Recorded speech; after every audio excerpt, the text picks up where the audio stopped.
ਬੋਲੇ ਸੋ ਨਿਹਾਲ।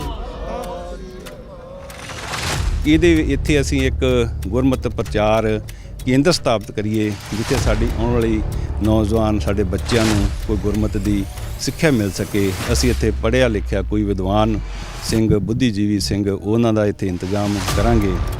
ਮੈਨੂੰ ਇਹਦੇ ਵਿੱਚ ਕੋਈ ਭੋਰਾ ਭਰ ਵੀ ਸ਼ੱਕ ਨਹੀਂ ਕਿ ਭਾਈ ਵਸਣ ਸਿੰਘ ਜਫਰਵਾਲ ਦੀ ਅਗਵਾਈ ਦੇ ਵਿੱਚ ਅਸੀਂ ਕਿਤੇ ਵੀ ਚੋਟ ਖਾਵਾਂਗੇ ਜਾਂ ਸਾਨੂੰ ਕਿਤੇ ਨੀਵਾਂ ਊਣਾ ਵੇਖਣਾ ਪਵੇਗਾ ਜਾਂ ਨੀਵੀਂ ਪਵੇਗੀ। ਭਾਈ ਵਸਣ ਸਿੰਘ ਜਫਰਵਾਲ ਹੋਰਾਂ ਨੇ ਜੋ ਸੰਘਰਸ਼ ਸਿੱਖ ਕੌਮ ਦੀ ਬਾਬਤ ਲੜਿਆ, ਵਰਲਡ ਦੇ ਵਿੱਚ ਇੱਕ ਗੱਲ ਹੈ, ਉਹਨਾਂ ਦਾ ਨਾਂ ਹੈ। ਜਿਹੜੀ ਇਹਨਾਂ ਦੀ ਕੁਰਬਾਨੀ ਬਾਰੇ ਸਾਰਿਆਂ ਨੇ ਜ਼ਿਕਰ ਕੀਤਾ ਕਿ ਪੰਥ ਲਈ ਬਹੁਤ ਵੱਡੀ ਕੁਰਬਾਨੀ ਕੀਤੀ, ਪਰ ਕੁਰਬਾਨੀ ਕੱਲੀ ਇਹਨਾਂ ਦੀ ਨਹੀਂ, ਕੁਰਬਾਨੀ ਭੈਣ ਜੀ ਦਰਸ਼ਨ ਕੌਰ ਜੀ ਦੀ ਜਿਹੜੀ ਕੁਰਬਾਨੀ ਹੈ, ਜੋ ਸੰਘਰਸ਼ ਭੈਣ ਜੀ ਦਰਸ਼ਨ ਕੌਰ ਜੀ ਨੇ ਇਹਨਾਂ ਦੀ ਗੈਰ ਹਾਜ਼ਰੀ ਵਿੱਚ ਲੜਿਆ, ਛੋਟੇ ਛੋਟੇ ਬੱਚਿਆਂ ਨੂੰ ਸੰਭਾਲਿਆ। ਮੈਂ ਸੋਚ ਰਿਹਾ ਸੀ ਭੈਣ ਜੀ ਬਾਰੇ ਮੈਂ ਕੀ ਗੱਲ ਕਰਾਂ। ਜਦੋਂ ਉਹਨਾਂ ਨੂੰ ਦੇਖਦਾ ਹਾਂ ਸੰਤ ਰੂਪ ਜਿਹਾ ਚਿਹਰਾ, ਇਹਨਾਂ ਨੂੰ ਵੀ ਉਹ ਸੰਤ ਜੀ ਕਹਿ ਕੇ ਬੁਲਾਉਂਦੇ ਹਨ। ਇਹ ਮੇਰੇ ਮਾਤਾ ਜੀ ਨੇ ਜਿਨ੍ਹਾਂ ਨੇ ਉਸ ਸਮੇਂ ਬੜਾ ਹੀ ਜ਼ੁਲਮ ਦਾ ਸਹਾਰਿਆ, ਕਈ ਪੰਜਾਬ ਦੇ ਥਾਣੇ 'ਚ ਜੇਲ੍ਹਾਂ ਕੱਟੀਆਂ, ਤੇ ਇਹਨਾਂ ਨੇ ਹੌਸਲਾ ਨਹੀਂ ਛੱਡਿਆ, ਬੜੀ ਦਲੇਰੀ ਦੇ ਨਾਲ ਉਸ ਸਮੇਂ ਤੇ ਉਹਨਾਂ ਹਾਲਾਤਾਂ ਦਾ ਮੁਕਾਬਲਾ ਕੀਤਾ। ਤੇ ਇਹ ਇੱਥੇ 10 ਸਾਲ ਇਕੱਲੇ ਰਹੇ ਘਰ ਵਿੱਚ, ਹੋਰ ਇੱਥੇ ਕੋਈ ਜੀ ਨਹੀਂ ਸੀ। ਸਤਿਗੁਰੂ ਜੀ ਨੇ ਬੜੀ ਬਖਸ਼ਿਸ਼ ਕੀਤੀ ਭਾਈ ਵਸਣ ਸਿੰਘ ਜਫਰਵਾਲ ਜੀ ਦੇ ਪਰਿਵਾਰ ਤੇ, ਖਾਸ ਕਰਕੇ ਉਹਨਾਂ ਤੇ ਜਿਨ੍ਹਾਂ ਨੇ ਪੂਰੇ ਸਿਖਰ ਦੇ ਉੱਤੇ ਖਲੋ ਕੇ ਤੇ ਇਹ ਖਾੜਕੂ ਸੰਘਰਸ਼ ਲੜਿਆ। ਪਿੱਛੇ ਪਰਿਵਾਰ ਨੇ ਤੰਗੀਆਂ ਤੁਰਸ਼ੀਆਂ ਜੋ ਕੁਝ ਵੀ ਹੁੰਦਾ ਰਿਹਾ ਪਰਿਵਾਰਾਂ ਦੇ ਨਾਲ, ਅਸੀਂ ਸਾਰੇ ਭਲੀ ਭਾਂਤ ਵਾਕਿਫ। ਜਿਹੜੀ ਨੌਜਵਾਨ ਪੀੜ੍ਹੀ ਹੈ 90 ਤੋਂ ਬਾਅਦ ਪੈਦਾ ਹੋਈ, 84 ਤੋਂ ਬਾਅਦ ਪੈਦਾ ਹੋਈ, ਉਹ ਮੇਰੀਆਂ ਵੀਡੀਓ ਵੇਖ ਕੇ ਵੇਖ ਲੈਣ ਕਿ ਇਹਨਾਂ ਪਰਿਵਾਰਾਂ ਦੇ ਨਾਲ ਕੀ ਕੁਝ ਹੋਇਆ। ਸੋ ਗੁਰੂ ਪਿਆਰੀ ਸਾਧ ਸੰਗਤ ਜੀ, ਜਦੋਂ ਮੈਂ ਪਹਿਲੀ ਵਾਰੀ ਆਇਆ ਸੀ ਇਹਨਾਂ ਦੇ ਘਰ ਦੇਖਿਆ ਤੇ ਮੇਰੀਆਂ ਅੱਖਾਂ 'ਚ ਅੱਥਰੂ ਆ ਗਏ ਕਿ ਕਈਆਂ ਨੇ ਇਸ ਖਾੜਕੂ ਲਹਿਰ ਦੇ ਵਿੱਚ ਰਹਿੰਦਿਆਂ ਹੋਇਆਂ ਬਹੁਤ ਵੱਡੀਆਂ ਵੱਡੀਆਂ ਜਾਇਦਾਦਾਂ ਬਣਾਈਆਂ, ਲੋਕਾਂ ਤੋਂ ਪੈਸੇ ਇਕੱਠੇ ਕੀਤੇ ਚਿੱਠੀਆਂ ਪਾ ਪਾ ਕੇ, ਕਿਉਂਕਿ ਅਸੀਂ ਵੀ ਖਾੜਕੂ ਲਹਿਰ 'ਚ ਰਹੇ, ਸਾਨੂੰ ਪਤਾ ਕਿ ਉਸ ਵੇਲੇ ਕੀ ਹੁੰਦਾ ਰਿਹਾ। ਪਰ ਇਹਨਾਂ ਦਾ ਨਾਂ ਸੁਣ ਕੇ, ਇਹਨਾਂ ਦਾ ਟੈਲੀਫੋਨ ਸੁਣ ਕੇ ਵੱਡੇ ਵੱਡੇ ਅਫਸਰਾਂ ਦੇ ਦਿਲ ਕੰਬ ਜਾਂਦੇ ਸਨ। ਜਦੋਂ ਪਤਾ ਲੱਗਦਾ ਸੀ ਕਿ ਵਸਣ ਸਿੰਘ ਜਫਰਵਾਲ ਦਾ ਫੋਨ ਆਇਆ ਤੇ ਅਫਸਰ ਦੀ ਕੀ ਜ਼ਰੂਰਤ ਸੀ ਕਿ ਉਹ ਬੰਦਾ ਨਾ ਛੱਡੇ। ਕਹਿੰਦਾ ਬੇਟਾ ਇੱਕ ਦਿਨ ਸਾਈਕਲਾਂ ਨੂੰ ਪੈਂਚਰ ਲਾਉਣ ਵਾਲਾ ਜਿਹੜਾ ਸਮਾਨ ਨਹੀਂ ਹੁੰਦਾ, ਉਹ ਅੱਡਾ ਜਾਂ ਤੇ ਦੂਜਾ ਤੀਜਾ, ਉਹ ਲੈ ਕੇ ਆ ਕੇ ਕਹਿੰਦਾ ਚਾਚਾ ਮੈਂ ਤੇਰੇ ਲਾਗੇ ਇੱਥੇ ਬਹਿ ਜਾਵਾਂ। ਘਰ ਦੀ ਉਪਜੀਵਕਾ ਇੰਨੀ ਤੰਗੀ ਵਾਲੀ, ਉਹ ਭਰਾ ਕਹਿਣ ਲੱਗਾ ਇਹਨਾਂ ਨਹੀਂ ਨਹੀਂ ਤੂੰ ਨਾ ਕਾਕਾ ਤੂੰ ਪੜ੍ਹਾਈ ਕਰ, ਤੂੰ ਇਹ ਕੰਮ ਨਹੀਂ ਕਰਨਾ। ਕਹਿੰਦਾ ਨਹੀਂ ਮੇਰਾ ਬਾਪ ਕੌਮ ਲਈ ਕਿਰਤ ਕਰ ਰਿਹਾ, ਮੈਂ ਆਪਣੇ ਪਰਿਵਾਰ ਲਈ ਨਹੀਂ ਕਰ ਸਕਦਾ। ਛੋਟਾ ਜਿਹਾ ਬੱਚਾ, ਔਰ ਉਹ ਸਾਈਕਲਾਂ ਦੇ ਪੈਂਚਰ ਲਾਉਣ ਵਾਸਤੇ ਦੁਕਾਨ ਦੇ ਮੂਹਰੇ ਬਹਿ ਗਿਆ। ਕਿ ਇੱਕ ਸਿਪਾਹੀ ਨੂੰ ਉਦੋਂ ਤੱਕ ਜਿੰਦਾ ਰਹਿਣਾ ਚਾਹੀਦਾ ਜਦੋਂ ਤੱਕ ਉਹ ਰਹਿ ਸਕਦਾ। ਸਾਰੇ ਸ਼ਹੀਦ ਹੀ ਹੋ ਗਏ ਕਿ ਜਿੱਤ ਦੀ ਟਰੋਫੀ ਕਿਹਨੇ ਫੜਨੀ ਆ। ਇਹਦੇ ਨਾਲ ਹੀ ਅਸੀਂ ਇੱਕ ਬੇਸਹਾਰਾ ਆਸ਼ਰਮ, ਜਿਹੜਾ ਕਿ ਜਿਹਨੂੰ ਕਿਸੇ ਨੂੰ ਕਿਤੇ ਉਹਦਾ ਸਹਾਰਾ ਨਹੀਂ ਹੈਗਾ, ਉਹ ਇੱਥੇ ਆ ਕੇ ਰਹਿ ਸਕੇਗਾ। ਤੇ ਦੂਸਰਾ ਹੈਗਾ ਵੀ ਜੇ ਜੋ ਵੀ ਅਕਾਲ ਪੁਰਖ ਗੁਰੂ ਨਾਨਕ ਸਾਹਿਬ ਸੇਵਾ ਲੈਣਗੇ ਉਹ ਅਸੀਂ ਕਰਾਂਗੇ। ਮਨ ਵਿੱਚ ਹੈਗਾ ਕਿ ਮੈਡੀਕਲ ਸੇਵਾਵਾਂ ਜਿਹੜੀਆਂ ਨੇ ਉਹ ਜ਼ਰੂਰ ਇੱਥੋਂ ਦਿੱਤੀਆਂ ਜਾਣ। ਤੁਸੀਂ ਆਪਣੀ ਜ਼ਮੀਨ ਦੇ ਵਿੱਚੋਂ ਕਿੰਨਾ ਹਿੱਸਾ ਜਿਹੜਾ ਤੁਸੀਂ ਇਸ ਸੇਵਾ ਨੂੰ ਸਮਰਪਿਤ ਕਰਨਾ? ਸਾਡੇ ਕੋਲ ਜਿੰਨੀ ਹੈਗੀ ਉਹ ਹੀ ਕਰਦੀ ਹੈ ਜੀ। ਅਸੀਂ ਆਪਣੇ 6 ਕਨਾਲਾਂ ਜ਼ਮੀਨ ਸੀ, ਸਾਰੀ ਦੇਤੀ ਹੈ? ਹਾਂਜੀ ਹਾਂਜੀ ਬਿਲਕੁਲ। ਸਾਡਾ ਘਰ ਵੀ ਸਮਰਪਿਤ ਹੈ ਜੀ। ਅਸੀਂ ਸਾਨੂੰ ਇੱਕ ਕਮਰਾ ਚਾਹੀਦਾ, ਉਹ ਸਾਡੇ ਕੋਲ ਹੈਗਾ ਜੀ।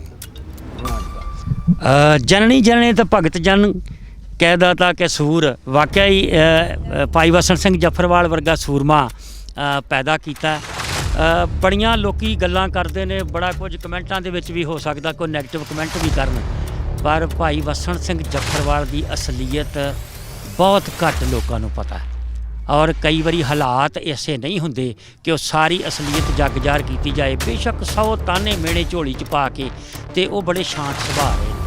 ਇੰਨੀ ਵੱਡੀ ਪਾਵਰ ਹੁੰਦਿਆਂ ਹੋਇਆਂ ਵੀ ਉਹਨਾਂ ਦੇ ਚਿਹਰੇ ਦੇ ਉੱਤੇ ਹਮੇਸ਼ਾ ਅਸੀਂ ਸ਼ਾਂਤੀ ਤੇ ਕਦੀ ਤਲਖੀ ਨਹੀਂ ਵੇਖੀ।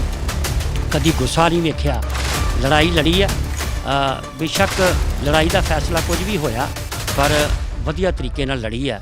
ਔਰ ਕਈ ਵਾਰੀ ਉਹ ਕਹਿ ਦਿੰਦੇ ਨੇ ਕਿ ਬਲਵੰਦਰ ਸਿੰਘ ਅਸੀਂ ਹਾਰੀ ਹੋਈ ਜੰਗ ਦੇ ਜਰਨੈਲ ਹਾਂ ਤੇ ਅਸੀਂ ਬਹੁਤੀ ਉਮੀਦ ਨਹੀਂ ਕਰਦੇ ਕਿ ਸਾਨੂੰ ਕੋਈ ਚੰਗੇ ਸ਼ਬਦਾਂ 'ਚ ਯਾਦ ਕਰੂ। ਸਾਡੇ ਕੋਲ ਜਿਹੜੀ ਵੀ ਜ਼ਮੀਨ ਜਿੰਨੀ ਕੁ ਹੈਗੀ ਆ ਉਹ ਅਸੀਂ ਇਸ ਚੀਜ਼ ਨੂੰ ਸੇਵਾ ਨੂੰ ਸਮਰਪਿਤ ਕਰ ਦਿੱਤੀ ਆ। ਅਸੀਂ ਆਪਣੇ ਕੋਲ ਕੁਝ ਵੀ ਨਹੀਂ ਰੱਖਿਆ।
ਇਸ ਵਕਤ ਸਾਡੇ ਨਾਲ ਨੇ ਜੀ ਪੰਥ ਪ੍ਰਸਿੱਧ ਸ਼ਖਸੀਅਤ ਭਾਈ ਵਸਣ ਸਿੰਘ ਜੀ ਜਫਰਵਾਲ, ਜਿਨ੍ਹਾਂ ਦਾ ਜੀਵਨ ਦਾ ਇੱਕ ਵੱਡਾ ਹਿੱਸਾ ਜਿਹੜਾ ਹੈ ਪੰਥ ਦੀ ਸੇਵਾ ਕਰਦਿਆਂ ਗੁਜ਼ਰਿਆ। ਹੁਣ ਜ਼ਿੰਦਗੀ ਦੇ ਵਿੱਚ ਇੱਕ ਉਹਨਾਂ ਨੇ ਨਵਾਂ ਇਨੀਸ਼ੀਏਟਿਵ ਲਿਆ ਵਾ, ਇੱਕ ਨਵਾਂ ਫੈਸਲਾ ਲਿਆ ਕਿ ਜਿਹੜਾ ਬਾਕੀ ਜੀਵਨ ਆ ਉਹ ਵੀ ਗੁਰਮਤਿ ਪ੍ਰਚਾਰ ਦੇ ਵਿੱਚ ਜਾਂ ਗੁਰਸਿੱਖੀ ਦੀ ਸੇਵਾ ਕਰਦਿਆਂ ਹੀ ਗੁਜ਼ਰੇ। ਅੱਜ ਉਹਨਾਂ ਨੇ ਗੁਰਮਤਿ ਪ੍ਰਚਾਰ ਸੇਵਾ ਕੇਂਦਰ ਇੱਕ ਖੋਲ੍ਹਣ ਜਾ ਰਹੇ ਨੇ, ਜਿਹਦਾ ਕਿ ਨੀਂਹ ਪੱਥਰ ਭਾਈ ਜੋਗਾ ਸਿੰਘ ਜੀ ਜਿਹੜੇ ਕਿ ਗੁਰਦੁਆਰਾ ਬੁਰਜ ਸਾਹਿਬ ਦੇ ਵਿੱਚ ਕਾਰ ਸੇਵਾ ਕਰਵਾ ਰਹੇ ਨੇ, ਉਹਨਾਂ ਨੇ ਆਪਣੇ ਘਰ ਕਮਲਾਂ ਦੇ ਨਾਲ ਰੱਖਿਆ। ਗੁਰਮਤਿ ਪ੍ਰਚਾਰ ਸੇਵਾ ਕੇਂਦਰ ਦਾ ਕੀ ਮੰਤਵ ਤੇ ਕੀ ਮਕਸਦ ਆ ਤੇ ਕੀ ਉਹਨਾਂ ਦੇ ਹੈਗਾ ਸਾਰਾ ਪ੍ਰੋਗਰਾਮ, ਉਹਦੇ ਬਾਰੇ ਗੱਲਬਾਤ ਕਰਦੇ ਹਾਂ ਭਾਈ ਵਸਣ ਸਿੰਘ ਜੀ ਜਫਰਵਾਲ ਸਾਹਿਬ ਨਾਲ। ਭਾਈ ਸਾਹਿਬ ਜੀ, ਵਾਹਿਗੁਰੂ ਜੀ ਕਾ ਖਾਲਸਾ, ਵਾਹਿਗੁਰੂ ਜੀ ਕੀ ਫਤਿਹ। ਪਰਮ ਸਤਿਕਾਰਯੋਗ ਗੁਰੂ ਪਿਆਰੇ ਖਾਲਸਾ ਜੀਓ, ਵਾਹਿਗੁਰੂ ਜੀ ਕਾ ਖਾਲਸਾ, ਵਾਹਿਗੁਰੂ ਜੀ ਕੀ ਫਤਿਹ। ਇਹਦੇ ਬਾਰੇ ਦੱਸਿਓ ਵੀ ਇਹ ਕੀ ਤੁਹਾਡੇ ਮਨ ਦੇ ਵਿੱਚ ਕਿਵੇਂ ਇਹ ਵਿਚਾਰ ਆਇਆ ਤੇ ਇਹਦਾ ਕੀ ਮੰਤਵ ਹੈ ਜੀ। ਗੁਰੂ ਪਿਆਰੇ ਖਾਲਸਾ ਜੀ, ਅੱਜ ਸਾਡੇ ਸਮਾਜ ਵਿੱਚ ਸਿੱਖੀ ਦੇ ਵਿੱਚ ਬੜੀਆਂ ਊਣਤਾਂ ਆ ਗਈਆਂ ਨੇ। ਇਹ ਸਾਰੇ ਅਸੀਂ ਇਹ ਗੱਲ ਭੁੱਲ ਗਏ ਹਾਂ ਕਿ ਸਾਨੂੰ ਇਹ ਸਿੱਖੀ ਕਿਵੇਂ ਮਿਲੀ ਆ। ਸਾਡੇ ਅੱਜ ਬੱਚੇ ਬਿਊਟੀ ਪਾਰਲਰਾਂ 'ਤੇ ਜਾ ਰਹੇ ਨੇ, 10 ਗੁਰੂ ਸਾਹਿਬਾਨ ਨਾਮ ਨਹੀਂ ਆਉਂਦੇ, ਸਾਡੇ ਬੱਚਿਆਂ ਨੂੰ ਸਿੱਖ ਹਿਸਟਰੀ ਨਹੀਂ ਆਉਂਦੀ। ਮੈਂ ਕਈ ਵਾਰ ਇੱਥੇ ਗੁਰਬਾਣੀ ਸੁਣਦਾ ਹਾਂ ਪਾਠੀ ਸਿੰਘਾਂ ਦੀ, ਅਤੇ ਉਹਨਾਂ ਦੇ ਕੋਲੋਂ ਸ਼ੁੱਧ ਗੁਰਬਾਣੀ ਵੀ ਨਹੀਂ ਪੜ੍ਹੀ ਜਾਂਦੀ, ਕਿਉਂਕਿ ਸਾਡੇ ਸੰਥਿਆ ਦੇਣ ਵਾਲੇ ਕੋਈ ਇੱਦਾਂ ਦੇ ਨਹੀਂ ਹੈਗੇ। ਪਹਿਲਾਂ ਤਾਂ ਵਿਚਾਰ ਕੀਤਾ ਸੀ ਵੀ ਅਸੀਂ ਇੱਥੇ ਬੇਸਹਾਰਾ ਆਸ਼ਰਮ ਖੋਲ੍ਹਾਂਗੇ, ਪਰ ਇਹ ਬੇਸਹਾਰਾ ਆਸ਼ਰਮ ਦੇ ਨਾਲ ਹੀ ਅਸੀਂ ਇਹ ਗੱਲ ਵਿਚਾਰ ਕੀਤੀ ਆਪਣੇ ਸਾਥੀਆਂ ਸਹਿਯੋਗੀਆਂ ਨਾਲ। ਉਹਨਾਂ ਨੇ ਸਲਾਹ ਦਿੱਤੀ ਕਿ ਇੱਥੇ ਅਸੀਂ ਇੱਕ ਗੁਰਮਤਿ ਪ੍ਰਚਾਰ ਕੇਂਦਰ ਸਥਾਪਿਤ ਕਰੀਏ, ਜਿੱਥੇ ਸਾਡੀ ਆਉਣ ਵਾਲੀ ਨੌਜਵਾਨ ਸਾਡੇ ਬੱਚਿਆਂ ਨੂੰ ਕੋਈ ਗੁਰਮਤਿ ਦੀ ਸਿੱਖਿਆ ਮਿਲ ਸਕੇ। ਅਸੀਂ ਇੱਥੇ ਪੜ੍ਹਿਆ ਲਿਖਿਆ ਕੋਈ ਵਿਦਵਾਨ ਸਿੰਘ, ਬੁੱਧੀਜੀਵੀ ਸਿੰਘ, ਉਹਨਾਂ ਦਾ ਇੱਥੇ ਇੰਤਜ਼ਾਮ ਕਰਾਂਗੇ ਅਤੇ ਉਹ ਇੱਥੇ ਸਾਡੇ ਬੱਚਿਆਂ ਨੂੰ ਗੁਰਮਤਿ ਦੀ ਸਿੱਖਿਆ ਪ੍ਰਚਾਰ ਅਸੀਂ ਇੱਥੋਂ ਆਰੰਭ ਕਰਾਂਗੇ। ਇਹਦੇ ਨਾਲ ਹੀ ਅਸੀਂ ਇੱਕ ਬੇਸਹਾਰਾ ਆਸ਼ਰਮ, ਜਿਹੜਾ ਕਿ ਜਿਹਨੂੰ ਕਿਸੇ ਨੂੰ ਕਿਤੇ ਉਹਦਾ ਸਹਾਰਾ ਨਹੀਂ ਹੈਗਾ, ਉਹ ਇੱਥੇ ਆ ਕੇ ਰਹਿ ਸਕੇਗਾ। ਅਤੇ ਦੂਸਰਾ ਹੈਗਾ ਵੀ ਜੋ ਵੀ ਅਕਾਲ ਪੁਰਖ ਗੁਰੂ ਨਾਨਕ ਸਾਹਿਬ ਸੇਵਾ ਲੈਣਗੇ ਉਹ ਅਸੀਂ ਕਰਾਂਗੇ। ਮਨ ਵਿੱਚ ਹੈਗਾ ਕਿ ਮੈਡੀਕਲ ਸੇਵਾਵਾਂ ਜਿਹੜੀਆਂ ਨੇ ਉਹ ਜ਼ਰੂਰ ਇੱਥੋਂ ਦਿੱਤੀਆਂ ਜਾਣ। ਅੱਗੇ ਉਹ ਅਕਾਲ ਪੁਰਖ ਮਹਾਰਾਜ ਜਾਣਦੇ ਆ। ਸਾਡੇ ਕੋਲ ਜਿਹੜੀ ਵੀ ਜ਼ਮੀਨ ਜਿੰਨੀ ਕੁ ਹੈਗੀ ਆ ਉਹ ਅਸੀਂ ਇਸ ਚੀਜ਼ ਨੂੰ ਸੇਵਾ ਨੂੰ ਸਮਰਪਿਤ ਕਰ ਦਿੱਤੀ ਆ। ਅਸੀਂ ਆਪਣੇ ਕੋਲ ਕੁਝ ਵੀ ਨਹੀਂ ਰੱਖਿਆ। ਅੱਛਾ ਭਾਈ ਸਾਹਿਬ, ਇਹਦੇ ਲਈ ਤੁਸੀਂ ਕੋਈ ਟਰਸਟ ਬਣਾਇਆ ਜੀ? ਮਨੁੱਖ ਦਾ ਆਪਣਾ ਸਰੀਰ ਵੀ ਨਹੀਂ ਹੈਗਾ, ਇਸ ਕਰਕੇ ਸੰਸਾਰ ਤੋਂ ਜਾਣਾ ਆ, ਅਤੇ ਇਸ ਕਰਕੇ ਇਹ ਸੇਵਾ ਮਨ 'ਚ ਆਇਆ। ਅਕਾਲ ਪੁਰਖ ਹੀ ਕਰਨ ਕਰਾਉਣ ਆਇਆ, ਮਨੁੱਖ ਕੁਝ ਨਹੀਂ ਕਰ ਸਕਦਾ। ਉਹ ਗੁਰੂ ਨਾਨਕ ਸਾਹਿਬ ਮਹਾਰਾਜ ਕਿਰਪਾ ਕਰਨ, ਫਿਰ ਕੋਈ ਇਹ ਸਭ ਕੁਝ ਸੰਗਤ ਦਾ ਅਤੇ ਸੰਗਤ ਨੇ ਹੀ ਕਰਨਾ ਆ, ਅਤੇ ਸੰਗਤ ਦੇ ਸਹਿਯੋਗ ਨਾਲ ਹੀ ਹੋਣਾ ਆ। ਅੱਛਾ, ਇਹ ਜਿਹੜੀ ਤੁਸੀਂ ਜ਼ਮੀਨ ਦੱਸਿਆ 6 ਕਨਾਲਾਂ ਜ਼ਮੀਨ ਤੁਸੀਂ ਜਿਹੜੀ ਆ, ਇਹਦੀ ਰਜਿਸਟਰੀ ਜਿਹੜੀ ਆ ਫਿਰ ਕਿਸੇ ਟਰਸਟ ਦੇ ਨਾਂ ਹੋਏਗੀ ਕਿ ਜਾਂ ਗੁਰੂ ਗ੍ਰੰਥ ਸਾਹਿਬ ਜੀ ਦੇ ਨਾਂ 'ਤੇ? ਇਹ ਦੇਖੋ, ਇਹ ਗੁਰੂ ਗ੍ਰੰਥ ਸਾਹਿਬ ਜੀ ਦੇ ਨਾਮ 'ਤੇ, ਲੋਹ ਲੰਗਰ ਨਾਮ 'ਤੇ ਹੋਵੇਗੀ, ਅਤੇ ਇਹਨੂੰ ਚਲਾਉਣ ਵਾਸਤੇ ਇੱਥੋਂ ਇਲਾਕੇ ਦੀਆਂ ਸੰਗਤਾਂ ਦੀ ਇੱਕ ਕਮੇਟੀ ਸੁਸਾਇਟੀ ਜੀ, ਜੀ। ਜਾਂ ਕੁਝ ਵੀ ਇਦਾਂ ਦਾ ਬਣਾਇਆ ਜਾ ਪ੍ਰਬੰਧਕੀ ਸਕੇ। ਟੀਮ ਤੇ ਚਾਹੀਦੀ ਆ। ਹਾਂਜੀ ਹਾਂਜੀ, ਉਸ ਤੋਂ ਬਗੈਰ ਕੰਮ ਨਹੀਂ ਚੱਲਦਾ। ਠੀਕ ਹੈ ਜੀ। ਤੇ ਇਹ ਸਾਡੀ ਇੱਕ ਇਹ ਤੁਸੀਂ ਆਪਣੀ ਜ਼ਮੀਨ ਦੇ ਵਿੱਚੋਂ ਕਿੰਨਾ ਹਿੱਸਾ ਜਿਹੜਾ ਤੁਸੀਂ ਇਸ ਸੇਵਾ ਨੂੰ ਸਮਰਪਿਤ ਕਰਤਾ? ਸਾਡੇ ਕੋਲ ਜਿੰਨੀ ਹੈਗੀ ਉਹੀ ਕਰਤੀ ਹੈ ਜੀ। ਅਸੀਂ ਆਪਣੇ ਸਾਰੀ 6 ਕਨਾਲਾਂ ਜ਼ਮੀਨ ਸੀ, ਸਾਰੀ ਦੇਤੀ ਹੈ। ਹਾਂਜੀ ਹਾਂਜੀ ਬਿਲਕੁਲ, ਸਾਡਾ ਘਰ ਵੀ ਸਮਰਪਿਤ ਹੈ ਜੀ। ਅਸੀਂ ਸਾਨੂੰ ਇੱਕ ਕਮਰਾ ਚਾਹੀਦਾ, ਉਹ ਸਾਡੇ ਕੋਲ ਹੈਗਾ ਜੀ। ਵਾਹ ਜੀ ਵਾਹ। ਇਹ ਮੇਰੇ ਮਾਤਾ ਜੀ ਨੇ, ਜਿਨ੍ਹਾਂ ਨੇ ਉਸ ਸਮੇਂ ਬੜਾ ਹੀ ਜ਼ੁਲਮ ਦੇ ਤਸ਼ੱਦਦ ਸਹਾਰਿਆ। ਕਈ ਪੰਜਾਬ ਦੇ ਥਾਣਿਆਂ 'ਚ ਜੇਲ੍ਹਾਂ ਕੱਟੀਆਂ ਤੇ ਇਹਨਾਂ ਨੇ ਹੌਸਲਾ ਨਹੀਂ ਛੱਡਿਆ। ਬੜੀ ਦਲੇਰੀ ਦੇ ਨਾਲ ਉਸ ਸਮੇਂ ਤੇ ਉਹਨਾਂ ਹਾਲਾਤਾਂ ਦਾ ਮੁਕਾਬਲਾ ਕੀਤਾ ਤੇ ਇਹ ਇੱਥੇ 10 ਸਾਲ ਇਕੱਲੇ ਰਹੇ ਘਰ ਵਿੱਚ, ਹੋਰ ਇੱਥੇ ਕੋਈ ਜੀ ਨਹੀਂ ਸੀ। ਤੇ ਇਹਨਾਂ ਨੇ ਬਹੁਤ ਠੀਕ ਆ। ਜਨਨੀ ਜਨਨੀ ਤਾਂ ਭਗਤ ਜਨ ਕੈਦਾ ਤਾ ਕਿ ਸੂਰ। ਵਾਕਿਆ ਹੀ ਭਾਈ ਵਸਣ ਸਿੰਘ ਜਫਰਵਾਲ ਵਰਗਾ ਸੂਰਮਾ ਪੈਦਾ ਕੀਤਾ। ਬੜੀਆਂ ਲੋਕੀ ਗੱਲਾਂ ਕਰਦੇ ਨੇ, ਬੜਾ ਕੁਝ ਕਮੈਂਟਾਂ ਦੇ ਵਿੱਚ ਵੀ ਹੋ ਸਕਦਾ ਕੋਈ ਨੈਗੇਟਿਵ ਕਮੈਂਟ ਵੀ ਕਰਨ, ਪਰ ਭਾਈ ਵਸਣ ਸਿੰਘ ਜਫਰਵਾਲ ਦੀ ਅਸਲੀਅਤ ਬਹੁਤ ਘੱਟ ਲੋਕਾਂ ਨੂੰ ਪਤਾ ਹੈ। ਔਰ ਕਈ ਵਾਰੀ ਹਾਲਾਤ ਐਸੇ ਨਹੀਂ ਹੁੰਦੇ ਕਿ ਉਹ ਸਾਰੀ ਅਸਲੀਅਤ ਜੱਗ ਜ਼ਾਹਰ ਕੀਤੀ ਜਾਏ। ਬੇਸ਼ੱਕ 100 ਤਾਨੇ ਮਿਹਣੇ ਝੋਲੀ 'ਚ ਪਾ ਕੇ ਤੇ ਉਹ ਬੜੇ ਸ਼ਾਂਤ ਸੁਭਾਅ ਰਹੇ ਨੇ। ਇੰਨੀ ਵੱਡੀ ਪਾਵਰ ਹੁੰਦਿਆਂ ਹੋਇਆਂ ਵੀ ਉਹਨਾਂ ਦੇ ਚਿਹਰੇ ਦੇ ਉੱਤੇ ਹਮੇਸ਼ਾ ਅਸੀਂ ਸ਼ਾਂਤੀ ਤੇ ਕਦੀ ਤਲਖੀ ਨਹੀਂ ਵੇਖੀ, ਕਦੀ ਗੁੱਸਾ ਨਹੀਂ ਵੇਖਿਆ। ਲੜਾਈ ਲੜੀ ਆ, ਬੇਸ਼ੱਕ ਲੜਾਈ ਦਾ ਫੈਸਲਾ ਕੁਝ ਵੀ ਹੋਇਆ ਪਰ ਵਧੀਆ ਤਰੀਕੇ ਨਾਲ ਲੜੀ ਆ। ਔਰ ਕਈ ਵਾਰੀ ਉਹ ਕਹਿ ਦਿੰਦੇ ਨੇ ਕਿ ਬਲਵੰਦਰ ਸਿੰਘ ਅਸੀਂ ਹਾਰੀ ਹੋਈ ਜੰਗ ਦੇ ਜਰਨੈਲ ਹਾਂ ਤੇ ਅਸੀਂ ਬਹੁਤੀ ਉਮੀਦ ਨਹੀਂ ਕਰਦੇ ਕਿ ਸਾਨੂੰ ਕੋਈ ਚੰਗੇ ਸ਼ਬਦਾਂ 'ਚ ਯਾਦ ਕਰੂ। ਪਰ ਜਿਨ੍ਹਾਂ ਨੂੰ ਪਤਾ ਹੈ ਉਹਨਾਂ ਦੇ ਕਾਰਨਾਮਿਆਂ ਦਾ, ਉਹਨਾਂ ਦੀ ਕੁਰਬਾਨੀ ਦਾ, ਉਹਨਾਂ ਦੇ ਪਰਿਵਾਰ ਦੀ ਕੁਰਬਾਨੀ ਦਾ, ਉਹ ਹਮੇਸ਼ਾ ਉਹਨਾਂ ਨੂੰ ਸਲੂਟ ਕਰਨਗੇ, ਹਮੇਸ਼ਾ ਉਹਨਾਂ ਦਾ ਸਤਿਕਾਰ ਕਰਨਗੇ। ਜਰਨੈਲ ਹੀ ਹੁੰਦੇ ਨੇ, ਹਾਰੀ ਹੋਈ ਜੰਗ ਨਹੀਂ ਅਸੀਂ ਕਹਿ ਸਕਦੇ। ਜੰਗਾਂ ਦੇ ਵਿੱਚ ਕਈ ਪੜਾਅ ਆਉਂਦੇ ਨੇ, ਕਈ ਵਾਰੀ ਕਿਸੇ ਵੇਲੇ ਪਿੱਛੇ ਵੀ ਹਟਣਾ ਪੈਂਦਾ, ਕਿਸੇ ਵੇਲੇ ਅੱਗੇ ਵਧਣਾ ਪੈਂਦਾ। ਇਸ ਸਮੇਂ ਦੀ ਇਹ ਇੱਕ ਰਣਨੀਤੀ ਹੁੰਦੀ ਹੈ ਜੰਗ ਦੀ। ਆਪਣਾ ਇਸ ਵਕਤ ਸਾਡੇ ਨਾਲ ਨੇ ਸਰਦਾਰ ਪਰਮਜੀਤ ਸਿੰਘ ਜੀ ਜਿੱਜਣੀ ਸਾਹਿਬ। ਜਿੱਜਣੀ ਸਾਹਿਬ, ਗੱਲ ਕੀਤੀ ਆ ਜਫਰਵਾਲ ਸਾਹਿਬ ਨੇ ਕਿ ਇੱਥੇ ਇੱਕ ਬਿਰਧ ਆਸ਼ਰਮ ਵੀ ਜੀ, ਤੇ ਬਿਰਧ ਆਸ਼ਰਮ ਬੜੇ ਨੇ ਪੰਜਾਬ ਦੇ ਵਿੱਚ। ਤੇ ਮੈਂ ਤੇ ਇਹ ਗੱਲ ਕਹਾਂਗਾ ਵੀ ਇੱਥੇ ਗੁਰਮਤਿ ਪ੍ਰਚਾਰ ਕੇਂਦਰ ਦੇ ਵਿੱਚ ਰੌਣਕਾਂ ਲੱਗਣ, ਬੱਚੇ ਗੁਰਸਿੱਖੀ ਸਿੱਖਣ, ਗੁਰਬਾਣੀ ਸਿੱਖਣ, ਸੰਥਿਆ ਲੈਣ, ਉੱਥੇ ਰੌਣਕਾਂ ਬਣੀਆਂ ਰਹਿਣ। ਪਰ ਬਿਰਧ ਆਸ਼ਰਮ ਜਿਹੜਾ ਇੱਕ ਮਿਹਣਾ ਹੁੰਦਾ ਵੀ ਇਹ ਅਸੀਂ ਐਸੀ ਗੁਰੂਆਂ ਪੀਰਾਂ ਦੀ ਧਰਤੀ ਤੇ ਪੈਦਾ ਹੋਏ ਹਾਂ ਜਿੱਥੇ ਸਾਨੂੰ ਵੱਡੇ ਵਡੇਰਿਆਂ ਦਾ ਇੱਜ਼ਤ ਮਾਣ ਕਰਨਾ ਸਿਖਾਇਆ। ਤੇ ਅੱਜ ਹਾਲਾਤ ਇਹ ਆ ਵੀ ਸਭ ਤੋਂ ਵੱਧ ਬਿਰਧ ਆਸ਼ਰਮ ਮੈਨੂੰ ਲੱਗਦਾ ਪੰਜਾਬ 'ਚ ਹੀ ਨੇ। ਬਿਲਕੁਲ ਇਹ ਗੱਲ ਜਿਹੜੀ ਹੈ ਇਹ ਤੁਹਾਡੀ ਠੀਕ ਆ। ਹਾਂਜੀ ਮਤਲਬ ਬਿਰਧ ਆਸ਼ਰਮ ਜੇ ਹੈਗੇ ਆ ਨਾ ਤੇ ਇਹਦਾ ਮਤਲਬ ਵੀ ਬਿਰਧ ਉਹ ਸਾਡੇ ਹੀ ਆ, ਹਾਂਜੀ ਬਿਲਕੁਲ ਠੀਕ ਹੈ। ਵੀ ਸਾਡੇ ਹੀ ਆ, ਸਾਡੇ ਬਜ਼ੁਰਗ ਨੇ ਹਾਂਜੀ ਤੇ ਸਾਡੇ ਤੇ ਮਹਿਣਾ ਵਾ। ਹਾਂਜੀ ਔਰ ਇਹ ਲੋਕਾਂ ਨੂੰ ਇਸ ਚੀਜ਼ ਤੋਂ ਆ ਜਿਹੜੀ ਤੁਹਾਡੀ ਵੀਡੀਓ ਰਾਹੀਂ, ਤੁਹਾਡੇ ਮਾਧਿਅਮ ਰਾਹੀਂ ਜਿਹੜੀ ਵੀ ਇਹ ਸੁਣਨਗੇ ਨਾ ਹਾਂਜੀ ਤੇ ਉਹਨਾਂ ਨੂੰ ਇਹ ਚੇਤਾ ਰੱਖਣਾ ਚਾਹੀਦਾ ਵੀ ਅਸੀਂ ਵੀ ਬਿਰਧ ਹੋਣਾ ਵਾ ਤੇ ਸਾਡੀ ਵੀ ਵਾਰੀ ਆ ਸਕਦੀ ਆ। ਇਸ ਕਰਕੇ ਹੈ ਤੇ ਮਿਹਣਾ ਵਾ, ਪਰ ਜਦੋਂ ਪੁੱਤ ਕਪੁੱਤ ਹੋ ਜਵੇ ਤੇ ਫਿਰ ਉਹਦੇ ਲਈ ਕੋਈ ਆਸਰਾ ਚਾਹੀਦਾ ਵਾ, ਹਾਂਜੀ ਉਹਦੇ ਵਾਸਤੇ ਕੋਈ ਆਸਰਾ ਚਾਹੀਦਾ ਵਾ। ਹੋਰ ਮੈਂ ਖਾਸ ਮੇਰੇ ਬਹਿਣ ਦਾ ਕਾਰਨ ਇੱਕ ਇਹ ਸੀ ਕਿ ਜਿਹੜੇ ਲੋਕੀ ਗੱਲਾਂ ਕਰਦੇ, ਮੈਂ ਉਹਨਾਂ ਨੂੰ ਇਹ ਗੱਲ ਦੱਸਣ ਆਇਆ ਵਾਂ ਵੀ ਜਦੋਂ ਜਫਰਵਾਲ ਸਾਹਿਬ ਖਾੜਕੂ ਦੌਰ ਦੇ ਵਿੱਚ ਉਹ ਸੰਘਰਸ਼ 'ਚ ਜੂਝ ਰਹੇ ਸੀ ਤੇ ਇਹਨਾਂ ਦਾ ਮੁੰਡਾ ਜਿਹੜਾ ਵਾ ਉਹ ਛੋਟਾ ਜਿਹਾ ਇੱਥੇ ਸੜਕ ਤੇ ਪੈਂਚਰ ਲਾਉਂਦਾ ਰਿਹਾ, ਸੜਕ ਦੇ ਉੱਤੇ। ਅੱਛਾ, ਮਤਲਬ ਇੱਕ ਜਿਸ ਤਰ੍ਹਾਂ ਆਮ ਬੰਦਾ, ਮਤਲਬ ਇਸ ਮੂਵਮੈਂਟ ਦਾ ਐਡਾ ਵੱਡਾ ਥੰਮ ਕਿ ਜਿਹਦੇ ਇੱਕ ਬਿਆਨ ਦੇ ਉੱਤੇ ਪੂਰਾ ਪੰਜਾਬ ਬੰਦ ਹੋ ਜਾਂਦਾ ਸੀ ਤੇ ਲੋਕ ਦੂਸ਼ਣਬਾਜ਼ੀਆਂ, ਤੇ ਉਹਦਾ ਬੱਚਾ ਸੜਕ ਤੇ ਪੈਂਚਰ ਲਾ ਕੇ ਉਹਨੇ ਆਪਣਾ ਟਾਈਮ ਪਾਸ ਕੀਤਾ। ਪੈਂਚਰ ਲਾ ਕੇ ਆਪਣਾ ਗੁਜ਼ਾਰਾ ਕੀਤਾ।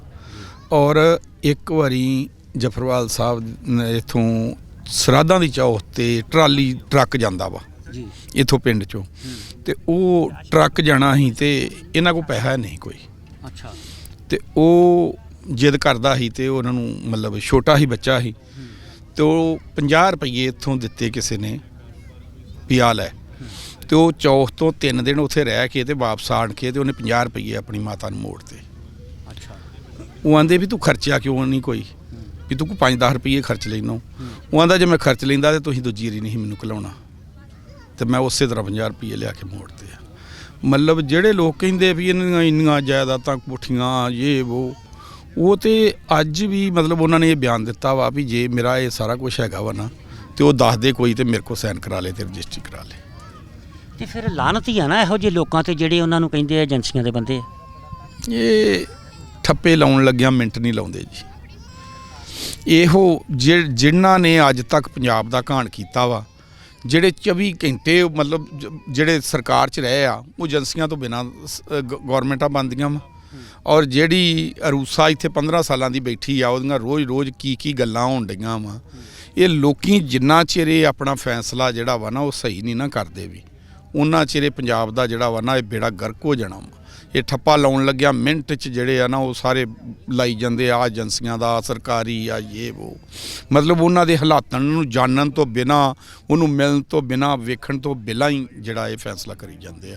ਅੱਜ ਸਾਡਾ ਵਿਸ਼ਾ ਨਹੀਂ ਆਏ, ਪਰ ਇਸ ਮਾਂ ਨੇ ਜਿਨ੍ਹਾਂ ਹਾਲਾਤਾਂ ਦੇ ਵਿੱਚ 10 ਸਾਲ ਕੱਟੇ ਆ ਨਾ, ਕੋਈ ਇੱਕ ਰਾਤ ਕੱਟ ਕੇ ਦੱਸੇ। ਇੱਕ ਰਾਤ ਨਹੀਂ ਕੱਟੀ ਜਾਂਦੀ। ਇੱਕ ਥਾਣੇ ਦੀ ਪੁਲਿਸ ਜਾਂਦੀ ਸੀ ਤੇ ਦੂਜੇ ਦੀ ਆ ਜਾਂਦੀ ਸੀ, ਦੂਜੇ ਦੀ ਜਾਂਦੀ ਸੀ ਤੇ ਤੀਜੇ ਦੀ ਆ ਜਾਂਦੀ ਸੀ।